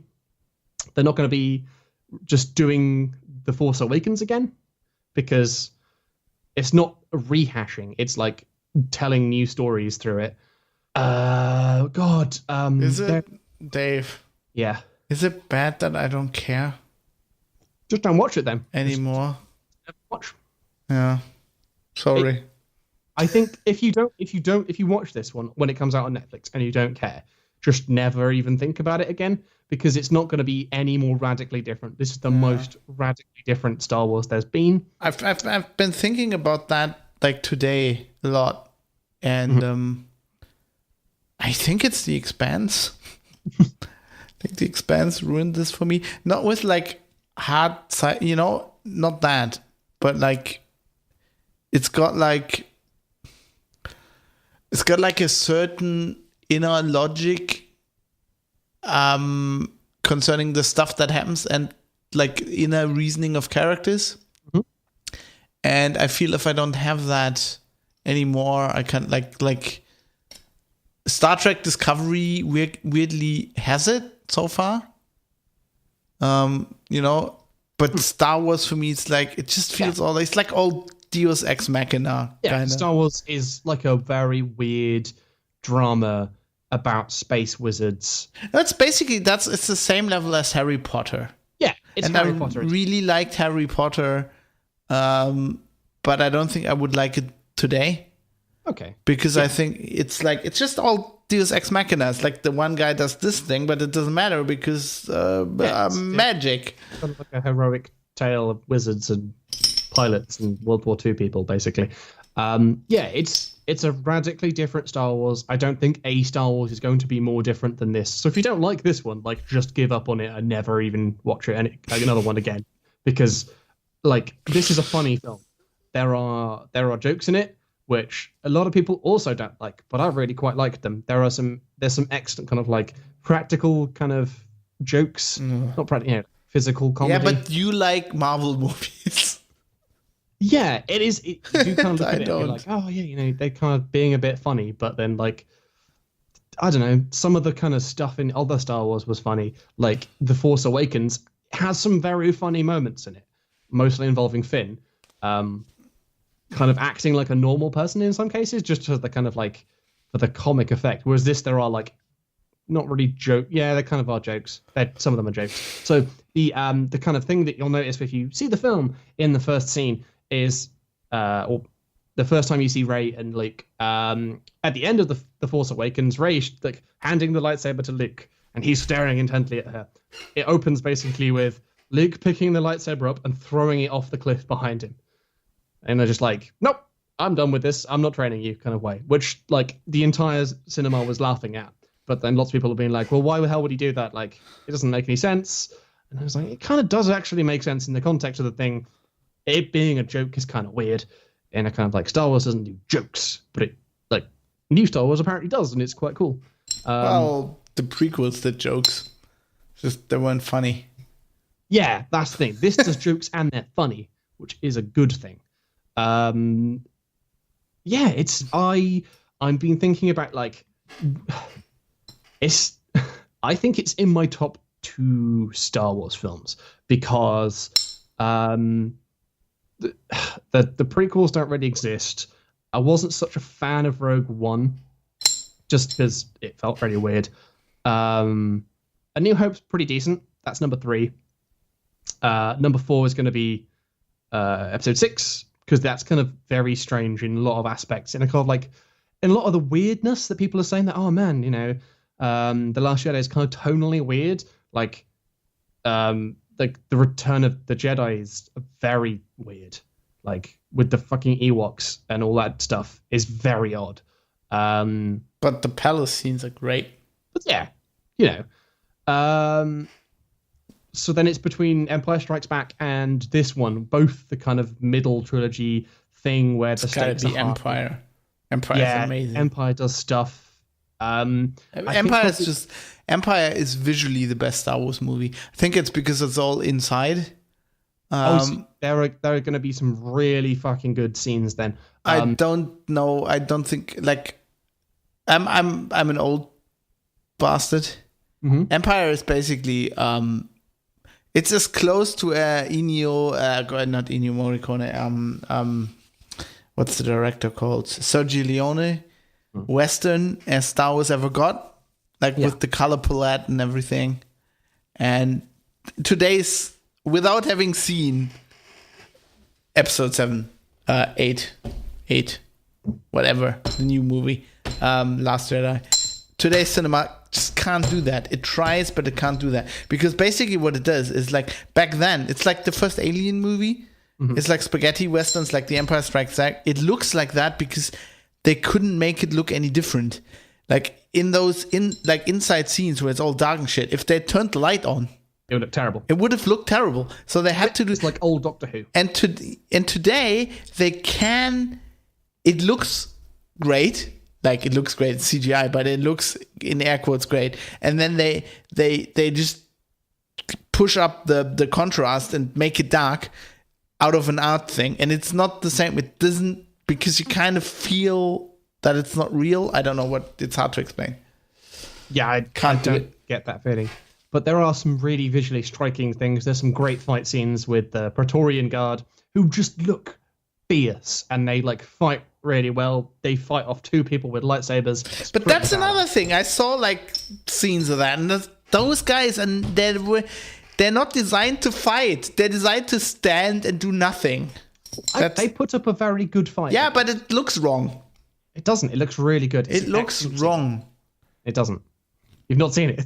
It's a great. That is a well, great... I've seen scenes and it looks wrong. Well, they're meant to stand in a corner and chant. No, they've got like badass swords and cool helmets and look like big Space Marine lads. It's good. Yeah, I don't think it's necessarily better than Empire Strikes Back if you made these films separately. If you had a film that was The Empire Strikes Back and you had a film that was this. Like, Empire Strikes Back, better in every way. But this kind of plays with the Star Wars kind of everything. The toolkit, all your feelings. Everything you think would be a really... everything you think would be the predictable way of resolving this. Like, oh, this is the ending and this is how it's going to play out. I fucking hate this stuff today. It's just like... It's all just... they don't have any new ideas anymore. They have to make now Star Wars. Okay, shush. So my point is that this plays with your ideas. You think, okay, this is where it's going to end. This is how it's going to get resolved, and then it doesn't do that. Yeah, Like the predictability of the previous one is just the complete opposite of that. And there are things here that are like, man, that's weird. Star Wars wouldn't have done that in the past. That's very strange. And you leave going, oh, that was a weird Star Wars film. And then you think about it a bit more, like, oh, that was actually a quite interesting Star Wars film that did things. I get it. I completely get it. I think we're just of different opinions. I think I'm getting like franchise fatigue. What, from 3 films? All of Star Wars. It's just like, I just feel like, okay, these days there's so many franchises and there's remakes and everything, and I feel like just let it be, invent something new. It's like that's my thing with Star Trek Discovery. I like it, but it would have been much better if they just went, well, it's not Star Wars, it's not Star Trek, right? They just made a new show. It would have been much better. Like, okay, the only thing that's against that is Mudd, who is great in there, but still. I just feel these days, now Disney also bought like Fox. They're now gonna remake Firefly in a horrible way that I don't want to see. I really don't think they will. I don't think anyone will. Invent your own, make something new for fuck's sake. I think maybe that's why I like The Expanse so much. Yeah, it's sort of like, you can't be like, make something new when like a new thing has come out and it's been amazing. Like, yeah, I know. I mean, there are plenty of kind of new sci-fi shows that just flop. That like people make things quite regularly that are quite terrible.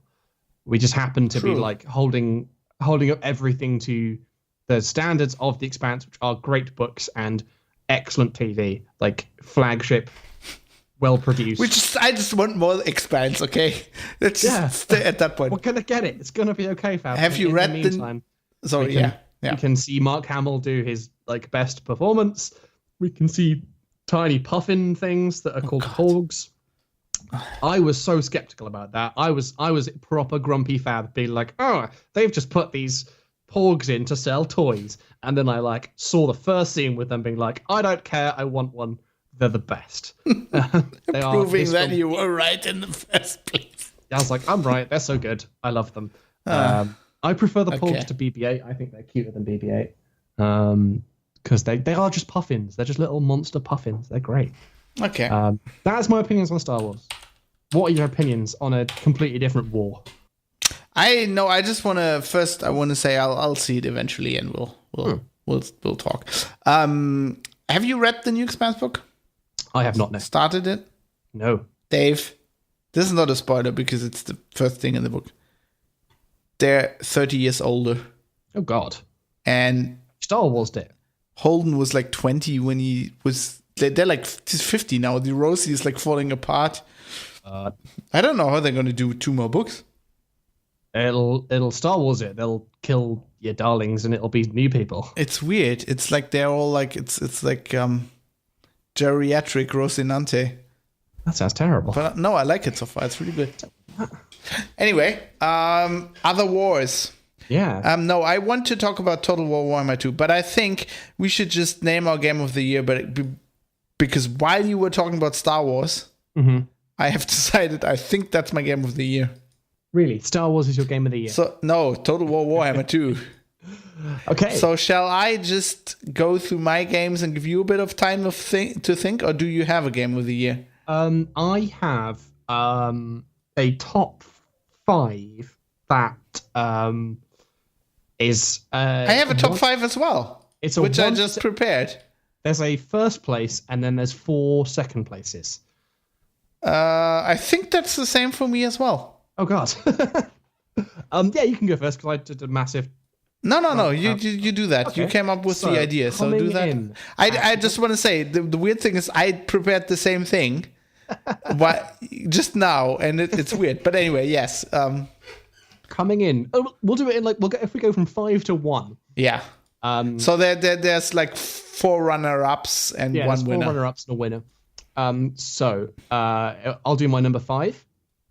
It's Deep Sea Adventure, the board game that we played in Dublin. Was that released this year? I have gone for game. Yeah, what? No, it definitely wasn't. But I played it this year. Okay, I discovered it existed this year, and I think one of the most elegant pieces of board game design there has been, and it fits in such a tiny box. Didn't we play that? And it makes you angry because there's no board. Yeah, I fucking hated it. But it might have just been Owen, who's a dick while playing it. And I think you have to be a dick. Oh yeah, you do. You have to egg people on to do worse. And he is good at that. Yes, that's my number 5. I know I've talked about it in January, so I won't continue with that. What's your number 5? So my number 5. So I went for video games that were released this year. And my number 5 is Prey, which surprised me. Yeah, I was kind of expecting that to be higher because you really like that. Because it's from Arcane, and I don't like any other games by Arcane. And it is great. I'm by no means... Like, I stopped playing it at some point, and I don't know why. I think basically because it's such a... Like, it's a story game. You have to, like, immerse yourself in it, and I didn't have time. Like, this year... Like, I'm a guy who, like, gets a game and just pours all his life into it. And that's why I like these story games. And I just, like, this year was just the year where I couldn't do that. Right. So really my game of the year would be Elite Dangerous. That's what I played most. But, you know, it can't really be because... It'd be my game of the year every year. But I, from what I've seen of this, it's just a great game. It's a great story. It's a lovely setting. Like, I love the space station art deco. It's kind of like Fallout in the, not the same thing, but it's like the alternate universe. And it's like kind of retro future. I think. It's like just that, what is that, 50s? 20s, 30?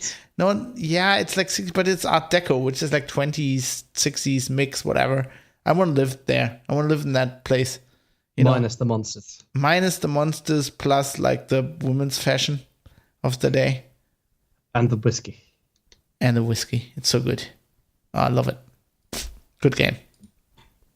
Right. You're next. What's your number 4?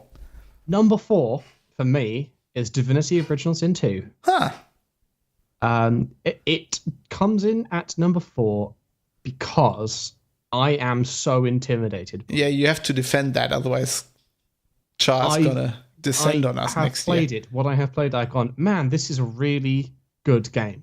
The combat system is like deep, like a thing that when I'm kind of like having a go at like simple things, I'm like, man, I want a deep combat system. I want like cool voice acted stuff. Everything's great. Everything's well produced, but it is so big, it terrifies me. The idea of opening it like just kind of fills me with the fear that I'm going to mess it up, that I'm going to miss something, or that I'm going to do it wrong, or that if I do something wrong, it'll be irretrievable and that I can't fix it, or that like I don't have a save that goes back far enough to go back and do it right. Anxiety. I just am too scared to play the game. It is also balls hard. I think we've mentioned it before, but oh my god, is the combat really hard? Are you playing it on the Explorer mode? No, because I maybe should try that. Maybe you should. Holy shit, I'm very bad at it. I get outsmarted by the AI all the time. Katie and me think it's balls hard. Katie's been playing it more than me. And we think it's both balls hard for playing on the Explorer mode. Oh god, okay. I'm so bad at video games, but I think for you that would actually be doable. Okay, I will try that and it might go higher up the ranking. Okay. Yeah, my number 4 is The Signal from Tolva, which is lovely. We reviewed it on the show. It's beautiful, and it's a game I just boot up. And I'm not, this is another game where I'm not through at all. I'm just like, I'm not finished the story or whatever. But I just boot it up and walk around. It's beautiful. I'll shoot at robots. The guns are probably the most satisfying guns I've seen in a game for years. They're not real guns, but they go splatter and pop and bzzz. Yeah, they're not your typical guns, but they do have like I'm not going to call it satisfying, but I'm going to call it like a good kind of like a unique feeling. Like you're firing your gun, those guns, and you're like, okay, yeah, I get this. This is the universe, and this is the guns they use. I like the just the aesthetic. If you buy it, definite tip, there is a lore book that comes with it, which is amazing. I have spent more time with the lore book and game. It's well worth it. I really hope they're gonna do another game like in that universe. It's basically a universe where like humans are still alive, but they don't like matter. Basically, humans have created like AIs. They've cyborgs. The AIs have bodies. They have ships. And basically, at the moment where they invented a kind of, I think we talked about this on the show, communication, instantaneous communication. The AI could like talk with each other all over the universe, and it was game over. And now it's just wars between different AIs that have different goals. It's basically the universe if we ignore Elon Musk. Well, or it's the thing that Hawkins has said for ages. Yeah, well, they're both on the like we should limit AI. Well, they're both on the like if we meet aliens, we're fucked, and if we research AI, we're fucked. We're just fucked. It just depends how we're fucked. And this is actually both, because apparently the AI finds like, I don't know, stuff from aliens or whatever, and they're like, we're not alone. We have to figure out what this is. And it's really cool, and it's actually the universe is incredibly, like the lore is incredibly grim dark for the game being so nice and pastel colored, and it's from the art direction was done by the guy who did a lot of the GTA stuff. What's his name again? Ian McKee. Yeah, Ian McKee. Great. Guy's amazing. Just follow that guy if you want great art. Anyway, I really like that game. Sweet. My number 3 is Mario Kart 8 Deluxe Edition. My neighbor's been playing that. I've got this neighbor right across from us, so I can look right into their flat. They have this huge screen on the opposite wall. Yeah. And he's been watching. He watches like Let's Plays all the time. I think he has got a Steam link.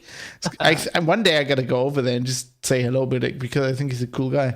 And like on Sunday, like he keeps playing like Mario Kart with, I guess, his wife or girlfriend there. Sweet. And it's like, I want to Switch now. It's really good. It is, it's more of Mario Kart 8, which I think is the best Mario Kart. There's more content, and you can just do it all again. You can do all the races again, and it's just fantastic. It's just joy. It is a really happy time. It's not deep and complex like Divinity. It's just like, do a race and feel good at the end, and it's nice. Which is kind of like a nice. That's what you need when you come from work. Small... You don't like. That's my problem with Divinity as well. It's like you don't have to budget like a 3-hour session. It's just like, man, I'll just do like a Grand Prix and I'm done. Mario Kart 8. There's not more to say about it really. So my number 3 is Heat Signature. Oh, I was expecting that to be like number 2, which is a lovely game. It's great. It's a bit like Mario Kart. Just go on a ship. My problem with it's balls hard, even with pausing all the time. I'm not Tom Francis. Mm-hmm. My brain can't pass all the rules and all the strategies. Maybe I'm just too dumb. And it doesn't have an easy mode enough. Even like you can now turn permadeath off.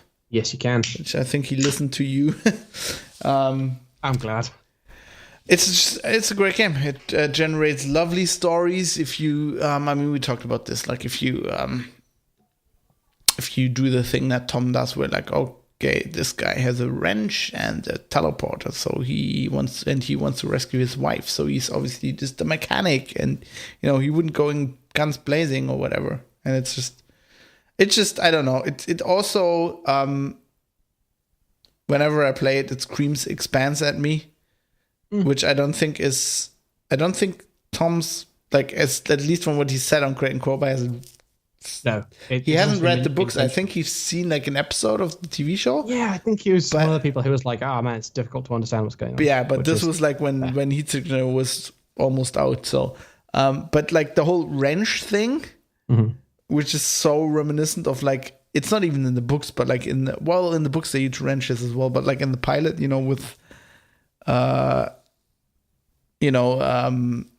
Julie on the ship, whatever, and the whole like going to a ship with your pod and the whole space physicsy thing. It just I don't know. It kind of always felt like a little bit of like a nod to Half-Life kind of as well, being like such a raising the bar kind of thing. I have that wrench, by the way.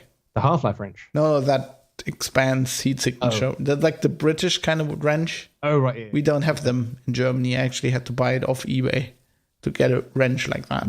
Why did I get a Half-Life? It's a crowbar. Jesus. I have a crowbar too. I'm going to just turn the Skype off because, man, I'm so stupid.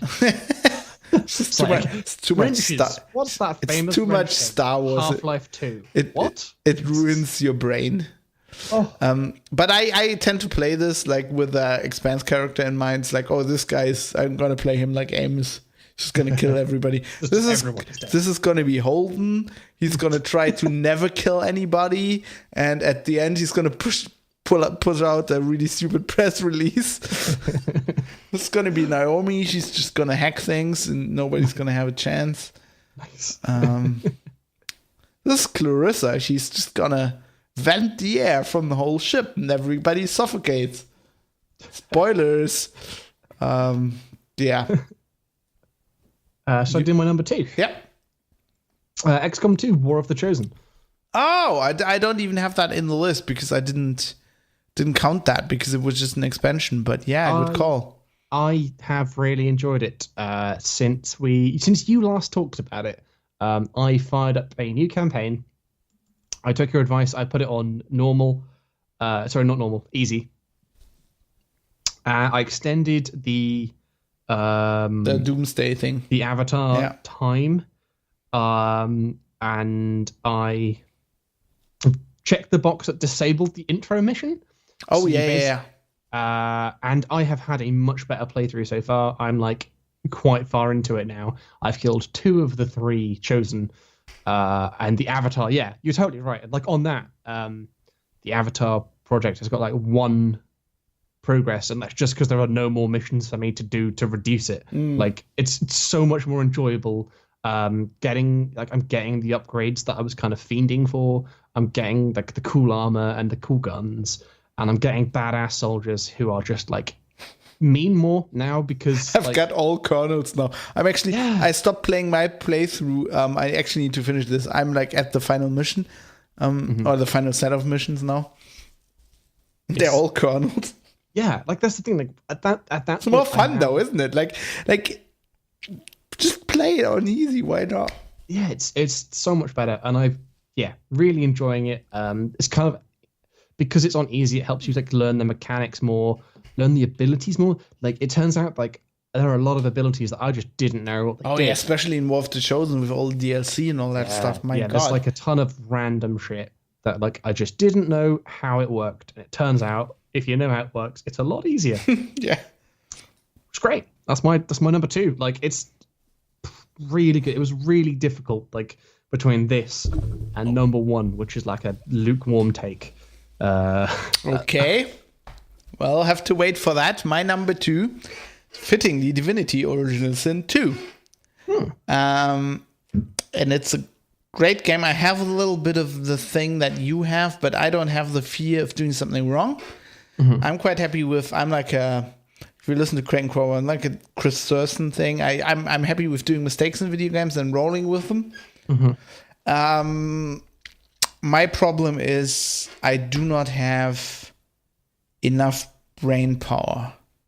I had a very busy year. I had a change in my job. I had a lot of stuff to do. Today, I'm basically finished for the year now at work, and today I had a look. I wrote down all the stories I did on GitHub, and I wrote 242 stories for Heise Online this year. That's a lot. Which is not bad. It's even better if you have no idea what else I've done this year.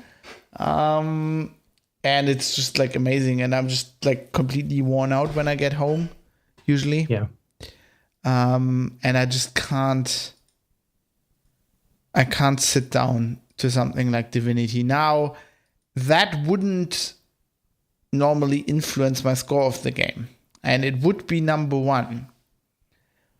If it was my favorite of these kind of games. Now, I still must say I prefer Pillars.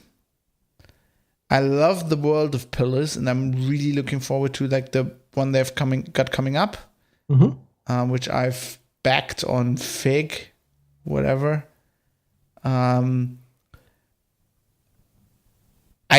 What this has, what Pillars doesn't have, is like the voice acting. I think that is great. I just think I prefer the world of Pillars a bit more, although I see the writing in here that's really good. That's not only due to Char. There's a lot of there's just good writing in this game. Now the other problem I have a little bit with this is just that it's too hard. Like there's too much going on, and I don't say that as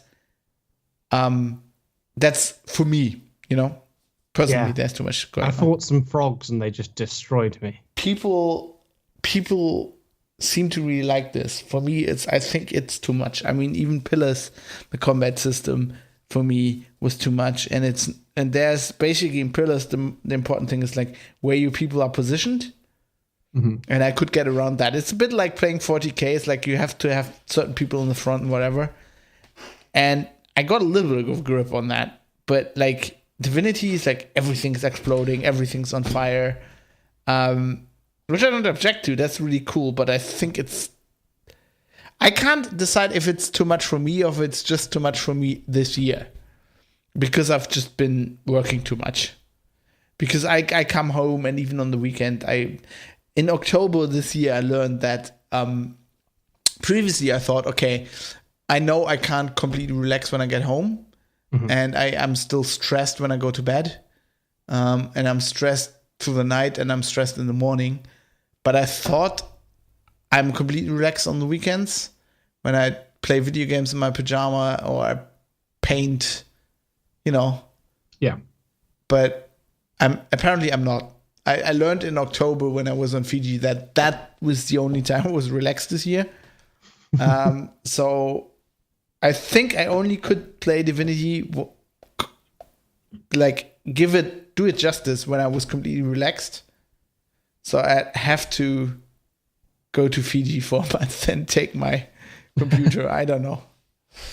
But it's bloody hell, it's a great game. And I'm really happy for Char and all they've achieved from all I can tell. We have to talk to her about this in the new year. I really want to get I would like to play more of it though. Well, I don't even need... I just want to hear from her how she feels. Like that feeling of having poured so much of your life into something and then that being really successful. I mean, this game's been really successful from all I can tell. It's been selling well. Steam reviews are very positive. Recent reviews overwhelmingly positive. It's been Game of the Year for a lot of places.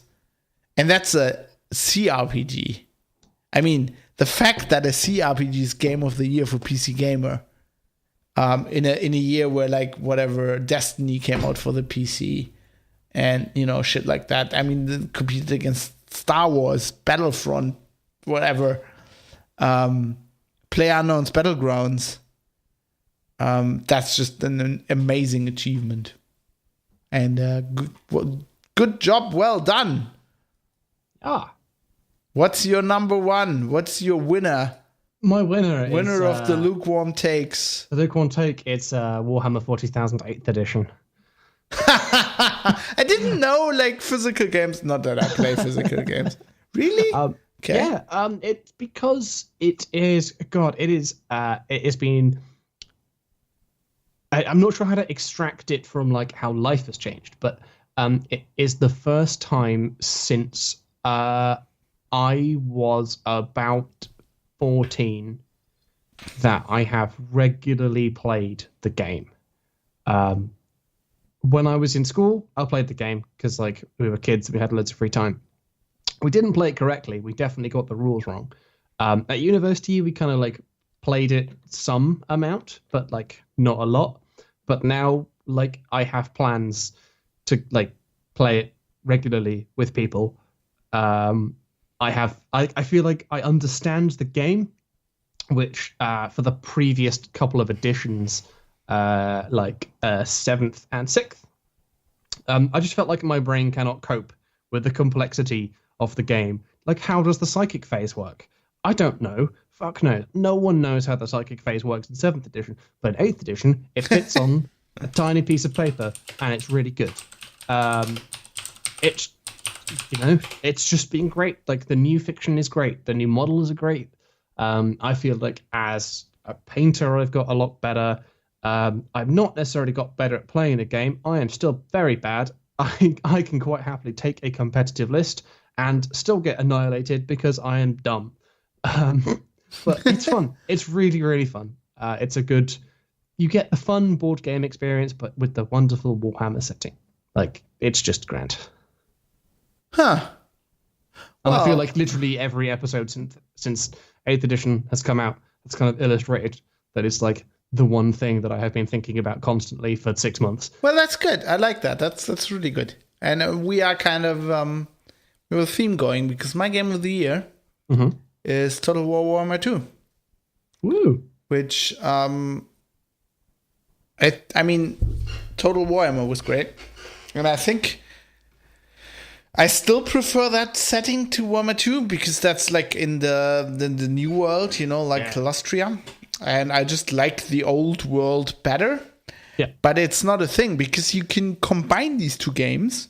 Yeah, you can. I haven't done this yet because I haven't had the time, and apparently also there have been some kinks they need to work out, but I'm sure they will.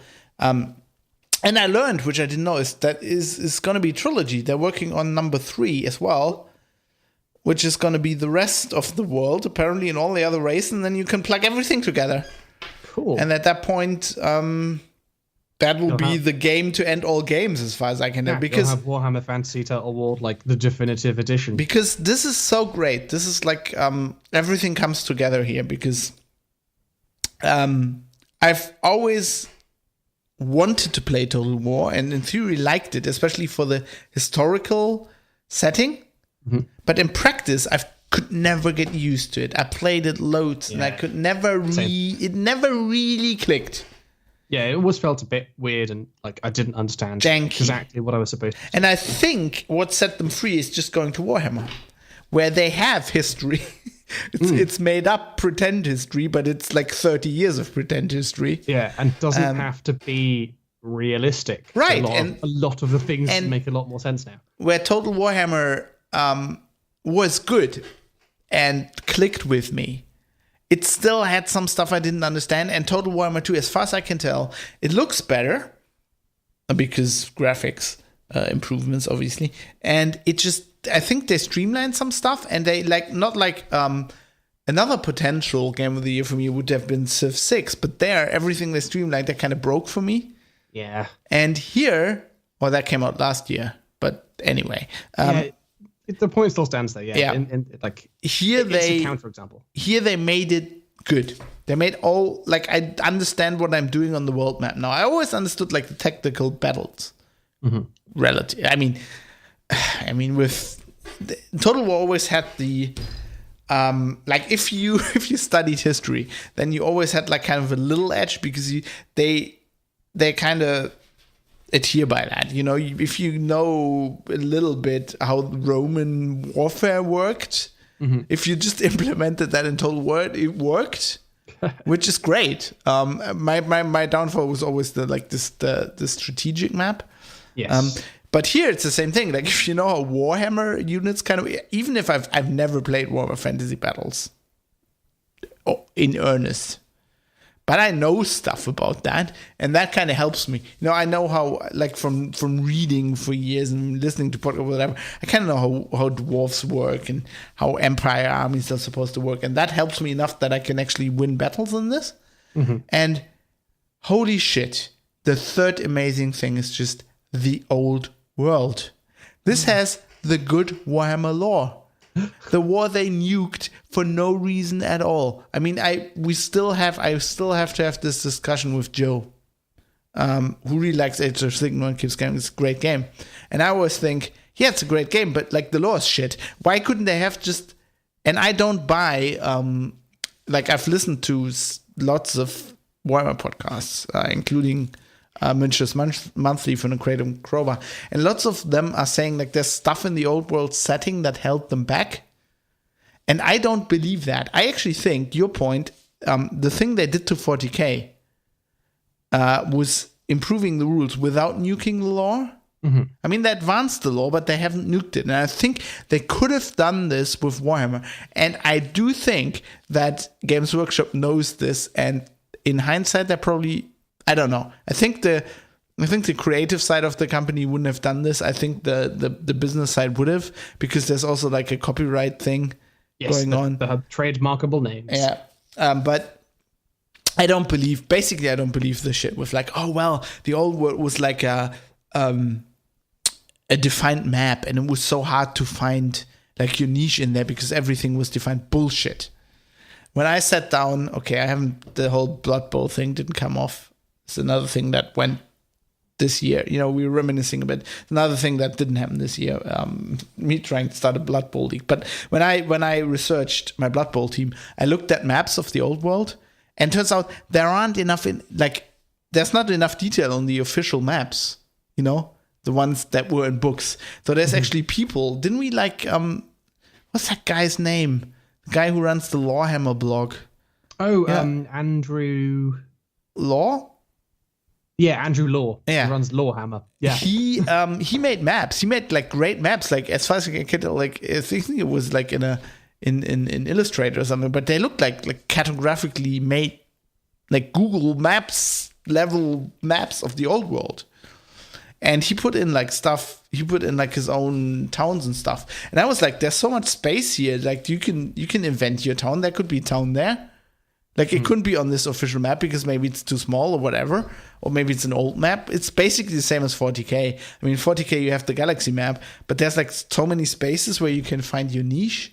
Yeah. And I always felt the same about the old world. And it's just, oh god, the units, everything. It's so much. It's so superior to Age of Sigmar. Right now, I'm playing. So the campaign I'm playing with Total Warhammer 2, which is what I'm gonna call it because the real name's just ridiculous.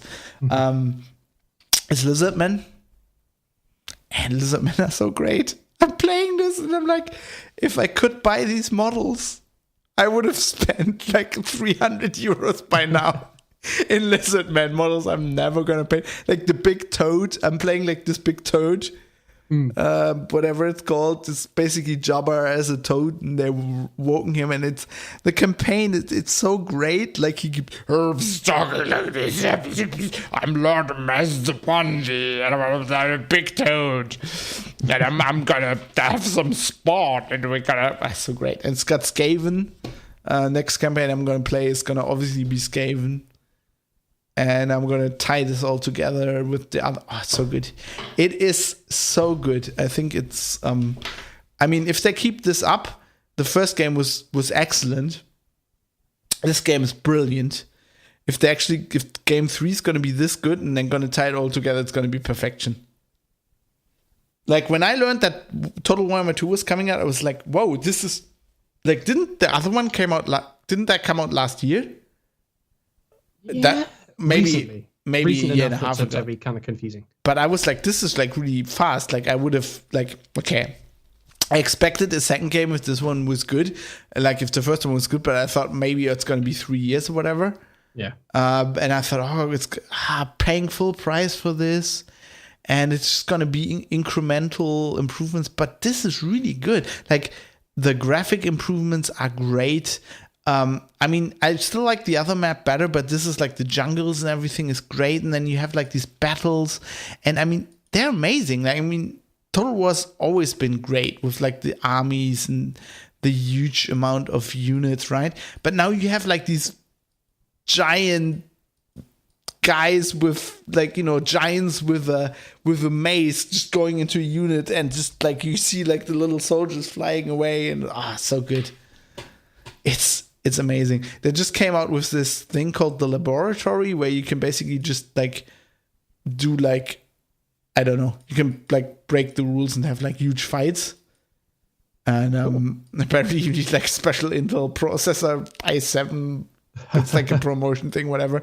But it's there's some really good YouTube videos. These ultimate fights, like have 1 million Bretonian whatever horsemen against like these vampires and whatever. It's so good. Oh man, I just like, okay, I think I said this before. If I haven't, I'm so gonna call this the old, like, there's so many people loving the old world right now because of Total War. It's gonna come back. Games Workshop, it might take 10 years, but they will revive this. There will be, like, it'll be their nostalgia thing. You know, like whatever, not Wartime, what's the 40K? Necromunders. Now, there will be this thing. Remember the old world? Like, they have to give it some time so it doesn't, like, cannibalize AOS. Yeah. But it will be the ultra hardcore wargaming, old school. You know, the kids will love it in 2027. Wow. I'm calling this now. It'll be back. I see what you mean. It could totally be the Horus Heresy game. Yeah. Yeah. It's like the equivalent of, but with Age of Sigmar. I think that's plausible. I don't necessarily think it'll happen, but I think Toads on dinosaurs, man. I give it a 60% chance. Toads on dinosaurs. Sounds pretty rad. It's fucking good. Speaking of predictions, Fab. Oh God. I'm looking back at last year's predictions. This is like, aren't we oh God. We did not do well. We're already past 2 hours. Jesus Christ. Yeah. It's quick. No, it's all good. I don't want to pressure you. And people apparently like the long shows, they keep saying on the Discord. They want more. They want more content. By the way, it's called the Six Gun Saloon now. Don't be... We've rebranded. There might be other shows on... But who knows? So, one prediction. So I don't actually have the predictions as like who made them. I mean, some of them are very obvious. One of them was that everything will be worse in 2017. Cyber war is coming. Do you think we correctly predicted that?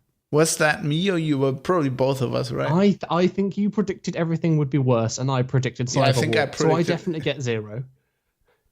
Well, not because I mean Mirai was last year, so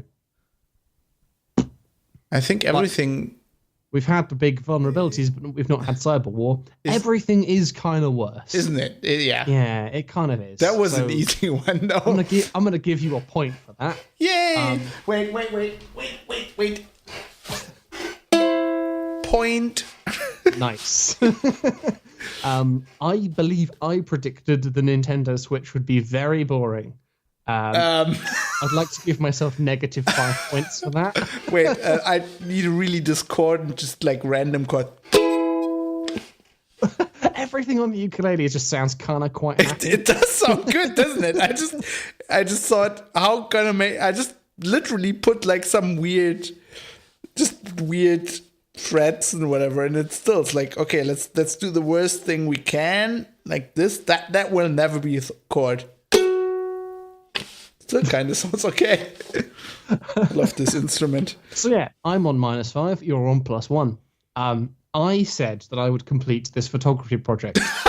I know about that. Yes. It did not go well. You blog posted about that. I got about a month into it. Boom. So 0 points. The kind of successful thing is that, like, rather than artificially trying to do a thing a week. Yeah, you didn't sell out. You just straight on admitted. I just kind of took loads of photos anyway, but it was just kind of when I felt it was relevant, which kind of... That's okay. Like, I feel like I've got better. I've definitely, like, learned how to do photos better.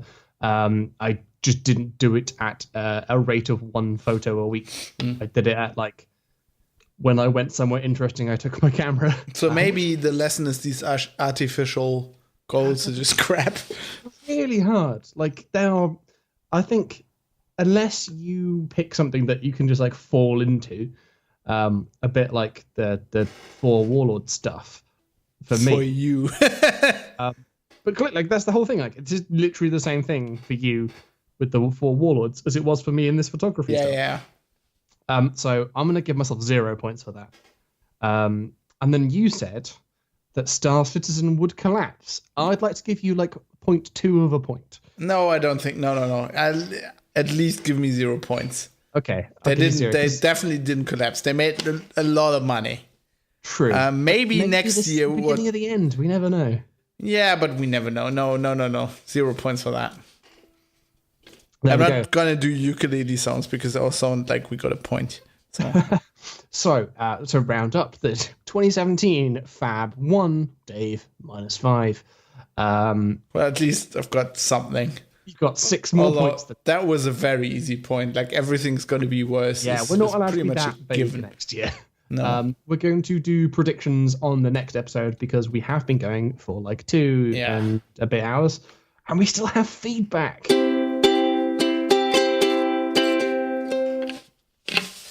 Feedback. Boom. We've had shit tons of feedback, Fab. We released a lot of shows, like, I don't know, but they were too late, so we now have to talk about the feedback. Buttery Whiskers, it's a great name on Twitter. It's a fantastic name. Buttery Whiskers says, I'm a Linux-using GNR listener. Season's greetings, and may your beer not taste of fish. Thank you. This is this is Flensburger Pilsner from Flensburg, and it's always great. Yes, I replied from the official account, oh my god, they exist. By which I mean Linux using GNR listeners. Condolences. But great Twitter name. And we will give our best, and I will give my best not to buy fish beer from now on. Dave Allen, friend of the show, says, holy fuck, 2 years already. Top job, lads. Ah, such nice words. So good. Love his, with David B. Allen on Twitter, at David B. Allen, has a great avatar of him in the operation central of a nuclear power plant, pointing at something. I hope it's something good. Push this button. It's like a kind of Homer Simpson kind of setup. Great. Yeah. Do you want to read the next one? Sure. Apparently that's me. God, yeah, this was. This is because Dave we just talked about, found like a first edition Warhammer 40k box, which I think this looks very much like I think I started with second edition, but it looks very much like the one I had. And he Gesundheit. And he said if we want it, and I said yes, I want, and he's gonna send it. He sent it to me, which reminds me I still have to PayPal him the money for the postage. But he sent it to the PO box that Six Gun Production now has, because professionalism. We're very professional. Boom. The next one after that is from Nicholas MM, literally Nicholas.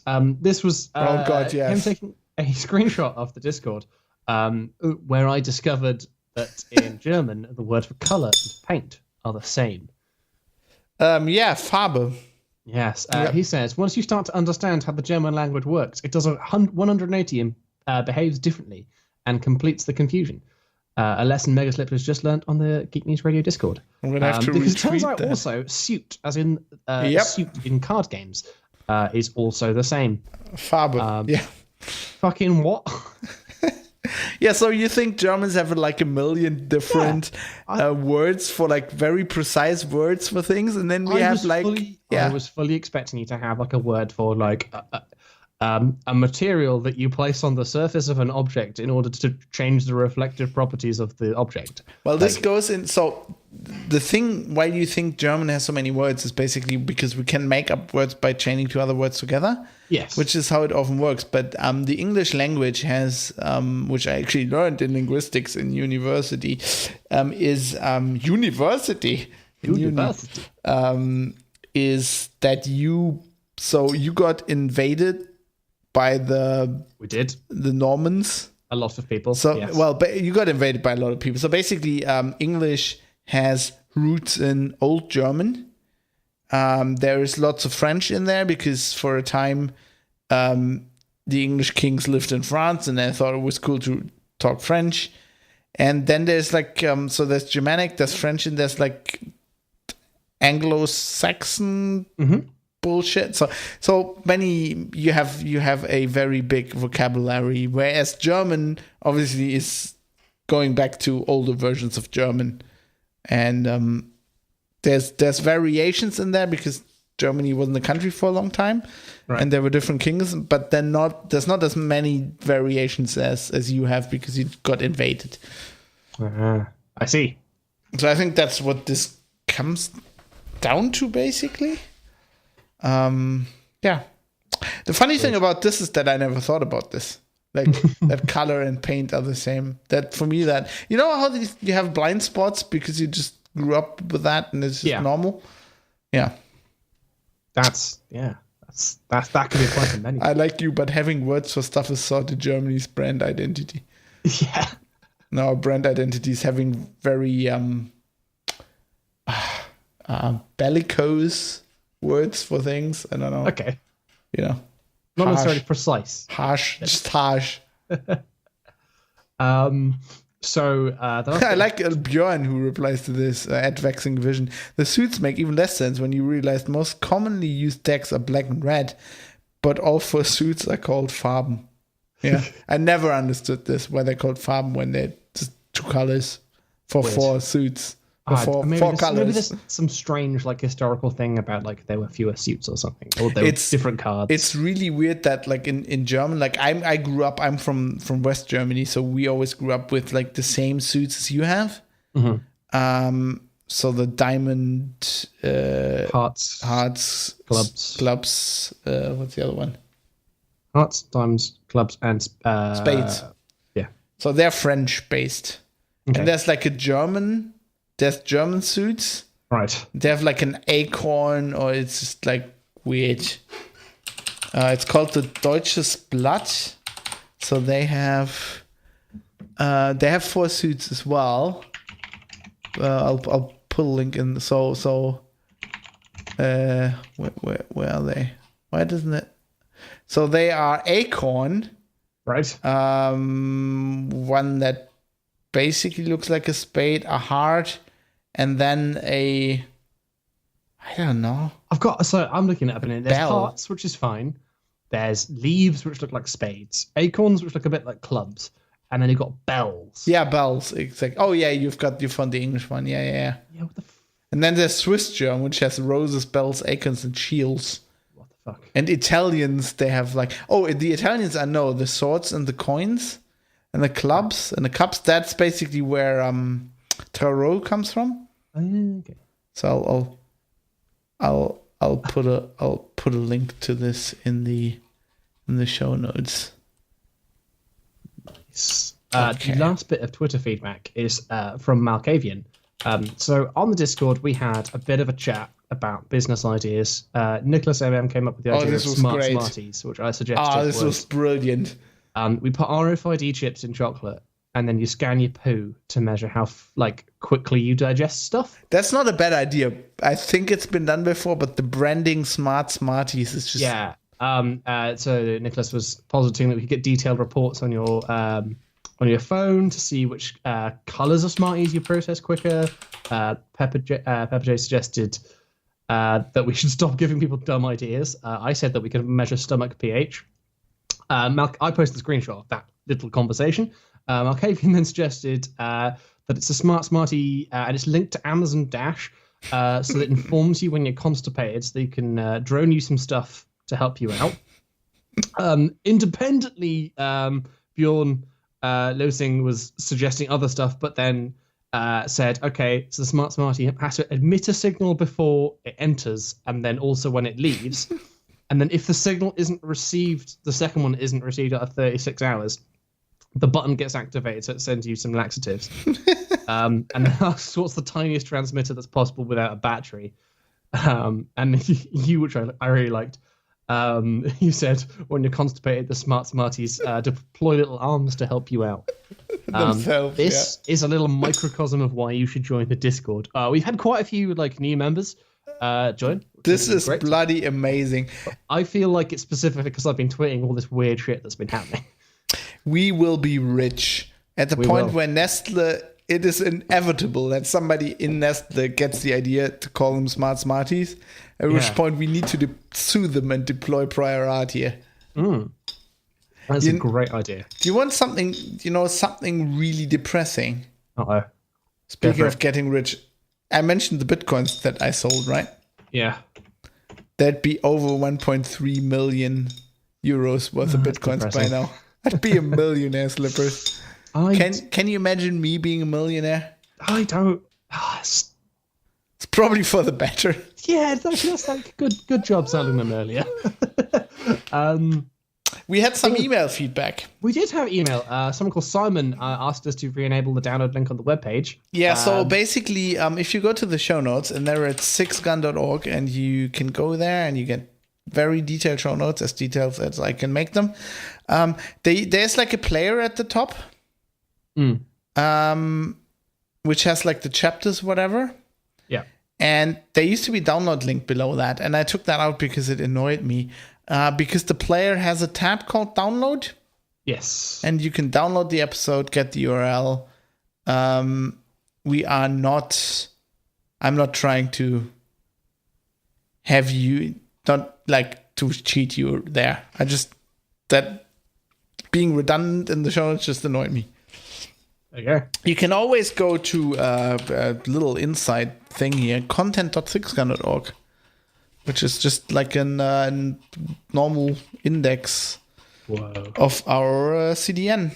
Whoa, holy shit. Hosted by Bytemark, which are amazing, which make this show happen. And this will drive Slippers insane, because this shows that my naming of the shows the numbering convention is kind of triggering me right now. You know what I'm saying? I've been thinking about this. It's the computer's fault. Like, a computer should be should be smart enough to sort this correctly, right?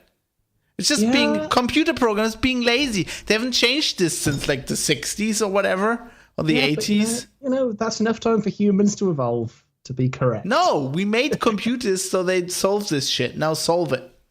Oh, wow. Yep, that's all the I've shows. I've now got Linux Outlaws from episode 99 playing. Wow. Yeah. Wow, what a time we live in. We had the Discord feedbacks, because we keep mentioning Discord, and it's great. It's great. It's the Six Gun Saloon now, because we don't have a forum anymore, and Discord is where it's at, and it's amazing. It's really fun. I have been making more threads, and there's a thing you told me to tell you about, is that I have been dreaming about Discord. Oh, yes. This is the time when Dave talks about his dreams. Previously, I had Dave's Dream Time. The segment is called Dave's Dream Time. I had a kind of stressful dream where I had dreamt that we were talking too much about Warhammer in #Bants, the Bants channel. So I dreamt that Fab told me to make a Warhammer channel, and I was very confused because there already was a Warhammer channel. And that was fine. Well, last night I got like really weirdly stressed about the idea that the channels weren't alphabetized correctly. That's something only you would worry about. So like I woke up and was like, oh my god, I've got to alphabetize all the channels. I have already alphabetized all the channels. Please say sorry to Ellie from me. When you're waking up stressed, it's all my fault. I did notice when I remembered, like when I got to work and I was like posting there, but like, man, I had this weird dream. I then noticed that the categories, because I've added categories. I did notice the categories weren't alphabetized, so I fixed that. I fixed that issue. The dream was worth it. Yeah. Oh my god. Anyway, anything he's like, what? Fab's guy's driving Dave insane with this shit. Yeah. I find this hilarious. On the flip side, I actually do feel bad that you get stressed out about this shit. It's like very surreal, because I like wake up and go, man, I should really like do these things, and I'm like log in and I'm like, oh shit, I've done them. Why am I thinking about this when I'm asleep? That is those stress dreams for you, isn't it? It's like you never stress out about the really important stuff. In these dreams, it's always like, it's like work stuff, and it's like semi important, but there's always this shit. Yeah. The feedback. Nicholas MM has asked for an article saying something that I haven't heard enough feedback on enough. Oh my god. Something I haven't heard in the feedback enough is the production quality of GNR is stellar. I listen to quite a lot of podcasts that have run longer than you and still sound like listening to a phone call. I would be interested in a little insight on how the show is produced and what hardware you use. Yes, and I've going to work on a blog post. Yeah, I've committed to that. And we did a LO episode about this kind of stuff, and I wrote it up for the old workflow for the ages back when Six Guns still had a blog. I wrote that up. I'm gonna write up a new one. Yes, 'cause it's kind of changed, and it's changed today. Yeah. Anyway, and it's even better now. You're not cutting out. Yeah, which is related to the next piece of feedback, which is from Pepper J, who says, and Dave has by a huge magnitude less cutouts. I think he means fewer cutouts, which made it a bit of a pain in the ass in the early days, TM. That's because I got a better internet connection. If today's episode has fewer cutouts, it's because we've been using Skype, not Discord. Yeah, and I obviously audio quality ever since I started doing this has been really important for me. It's actually it's like one of the very few things that makes me really mad on Crate and Crowbar is once in a while they say like that they record in locally, like in their in a room basically. Yeah, because podcasts over the internet always sound like bad. And I'll go like, they don't! Like, even, like, okay, if you think this sounds good, like, LO sound a lot better because we could just do, like, if you put more effort in it and I had more time, I'd just do a double ender. Yes. And you couldn't tell Chris Thurston. It's still, like, especially Crate and Crowbar, I love when Tom's doing the show, Francis, but when he does it, it's like another microphone. It sounds really worse than the other shows. Yeah, it just depends how you do it and how much time you're willing to put into kind of making it. It wouldn't actually be that much more time, but I now have like the stuff I will put in these. Actually, I haven't written the blog post yet because I have a bash script that masters the show, and I think I said I'll put that on GitHub like ages ago, and I never did. And I need to clean up some prototype stuff that I have in the script, which I need to get just like straighten out, and I'll put that on GitHub, and I'll put that in the blog post so that people can see that too. Cool. And that will happen. I hope all of this will happen before the new year. I'm aiming for that. I got a week off next week, so I should be able to do that. Nice. Between the years, as we say over here. Basil Will decides to try to like annoy me more with a cocktail. This is a whole egg latte because who can be asked separating. Came out of learning the science of microfoam works better with eggs and milk. This reminds me of... It's actually delicious if you add some maple syrup. And it's a photo of a latte made with egg. That looks weird. It doesn't look weird until you think that's egg, and it's like, what? No, it looks, the color of the coffee looks wrong anyway. Like if that wasn't egg, that would be too much. That's scary. The thing is, this reminds me of there's several Columbo episodes where he cooks and he can't separate eggs. This is an episode Columbo sings driving the guy he wants to basically the murderer. He's driving him insane, and there's like this episode where he's like in the kitchen. I think it's a cooking show, and the guy's the chef, and he's just like fucking driving him insane by not being able to separate eggs. So good. Things that drive people insane. Oh my god! You were jokingly asking if you could do Python in Visual Studio. No, I wasn't. No. And Nicholas MM points out that yes, Visual Studio does have Python support. It's a bit naff. It's on the official Microsoft Visual Studio site. It's like an official plugin stuff for it, for like running and debugging Python applications. Did you see that there's an OpenSSH client in Windows? Yeah, there is. There's even less reason to install Linux now. You can just install it from like optional features. Yeah, it's really cool. I've not tried it yet. Doesn't really work well. Does it not? That's a shame. Well, apparently it's not. Right now, it's not meant as a. It's not like production ready. I think they build it in for some features for the mobile stuff. But I think they wrote a blog post about this now, and I think they're now kind of committed because people found it. And they are apparently adding an SSH server as well, so you can log in. Well, that's in there as well, but that's even more broken. But the thing I think they want to add this to PowerShell at some point, because I think they tried to do command line only, like remote administration. Yes, and to make and it's shit. So now they've resolved to just use SSH, which I could have told them like 20 years ago. But I mean, at least they've done it at this point. Yeah.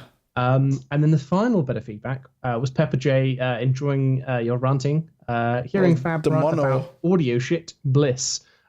People have requested mono FLAC files because they're trolls. It's been great. Yeah, it's amazing. Yeah.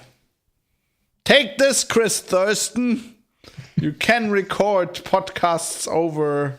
Have a 2.5 hour podcast over an ocean in mono. That sounds amazing. Yeah. Is there anything I can do with mono that's really annoying? Like with stereo, I could put it. You could. So imagine if you had it in stereo, but it was only ever in the left or right channels, and you change it every 10 seconds. So at one time, it's only ever one channel. You can't really do that with mono, can you? No, so but it's not. It's not. You could do it like mono, the voice goes around like this and drives you really insane. Yeah, so someone's orbiting your head. Yeah, we need Atmos for that. Just like you and me coming out of different speakers all the time.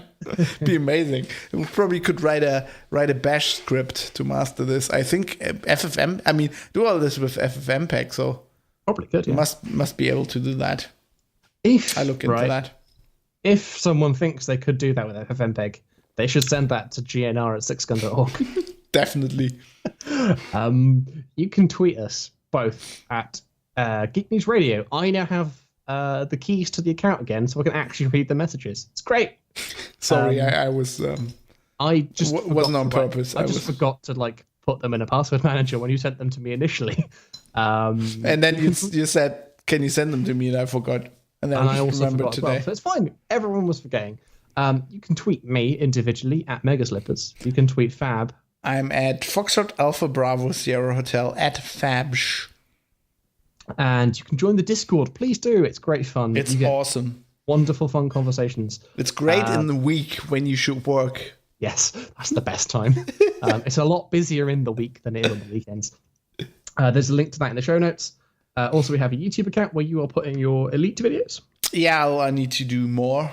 I've been busy, but I'm working on it. Yeah. And that's the episode. Have a Merry Christmas and a Happy New Year. It's a very long episode. Yes. So we'll be back in January. And I hope you have good holidays, whatever you're celebrating. Yeah. Yeah, and we'll be back next year with more shows, and I've got some guests lined up that we need to sort out. We do. And all this shit. Hack the planet. Hack the planet!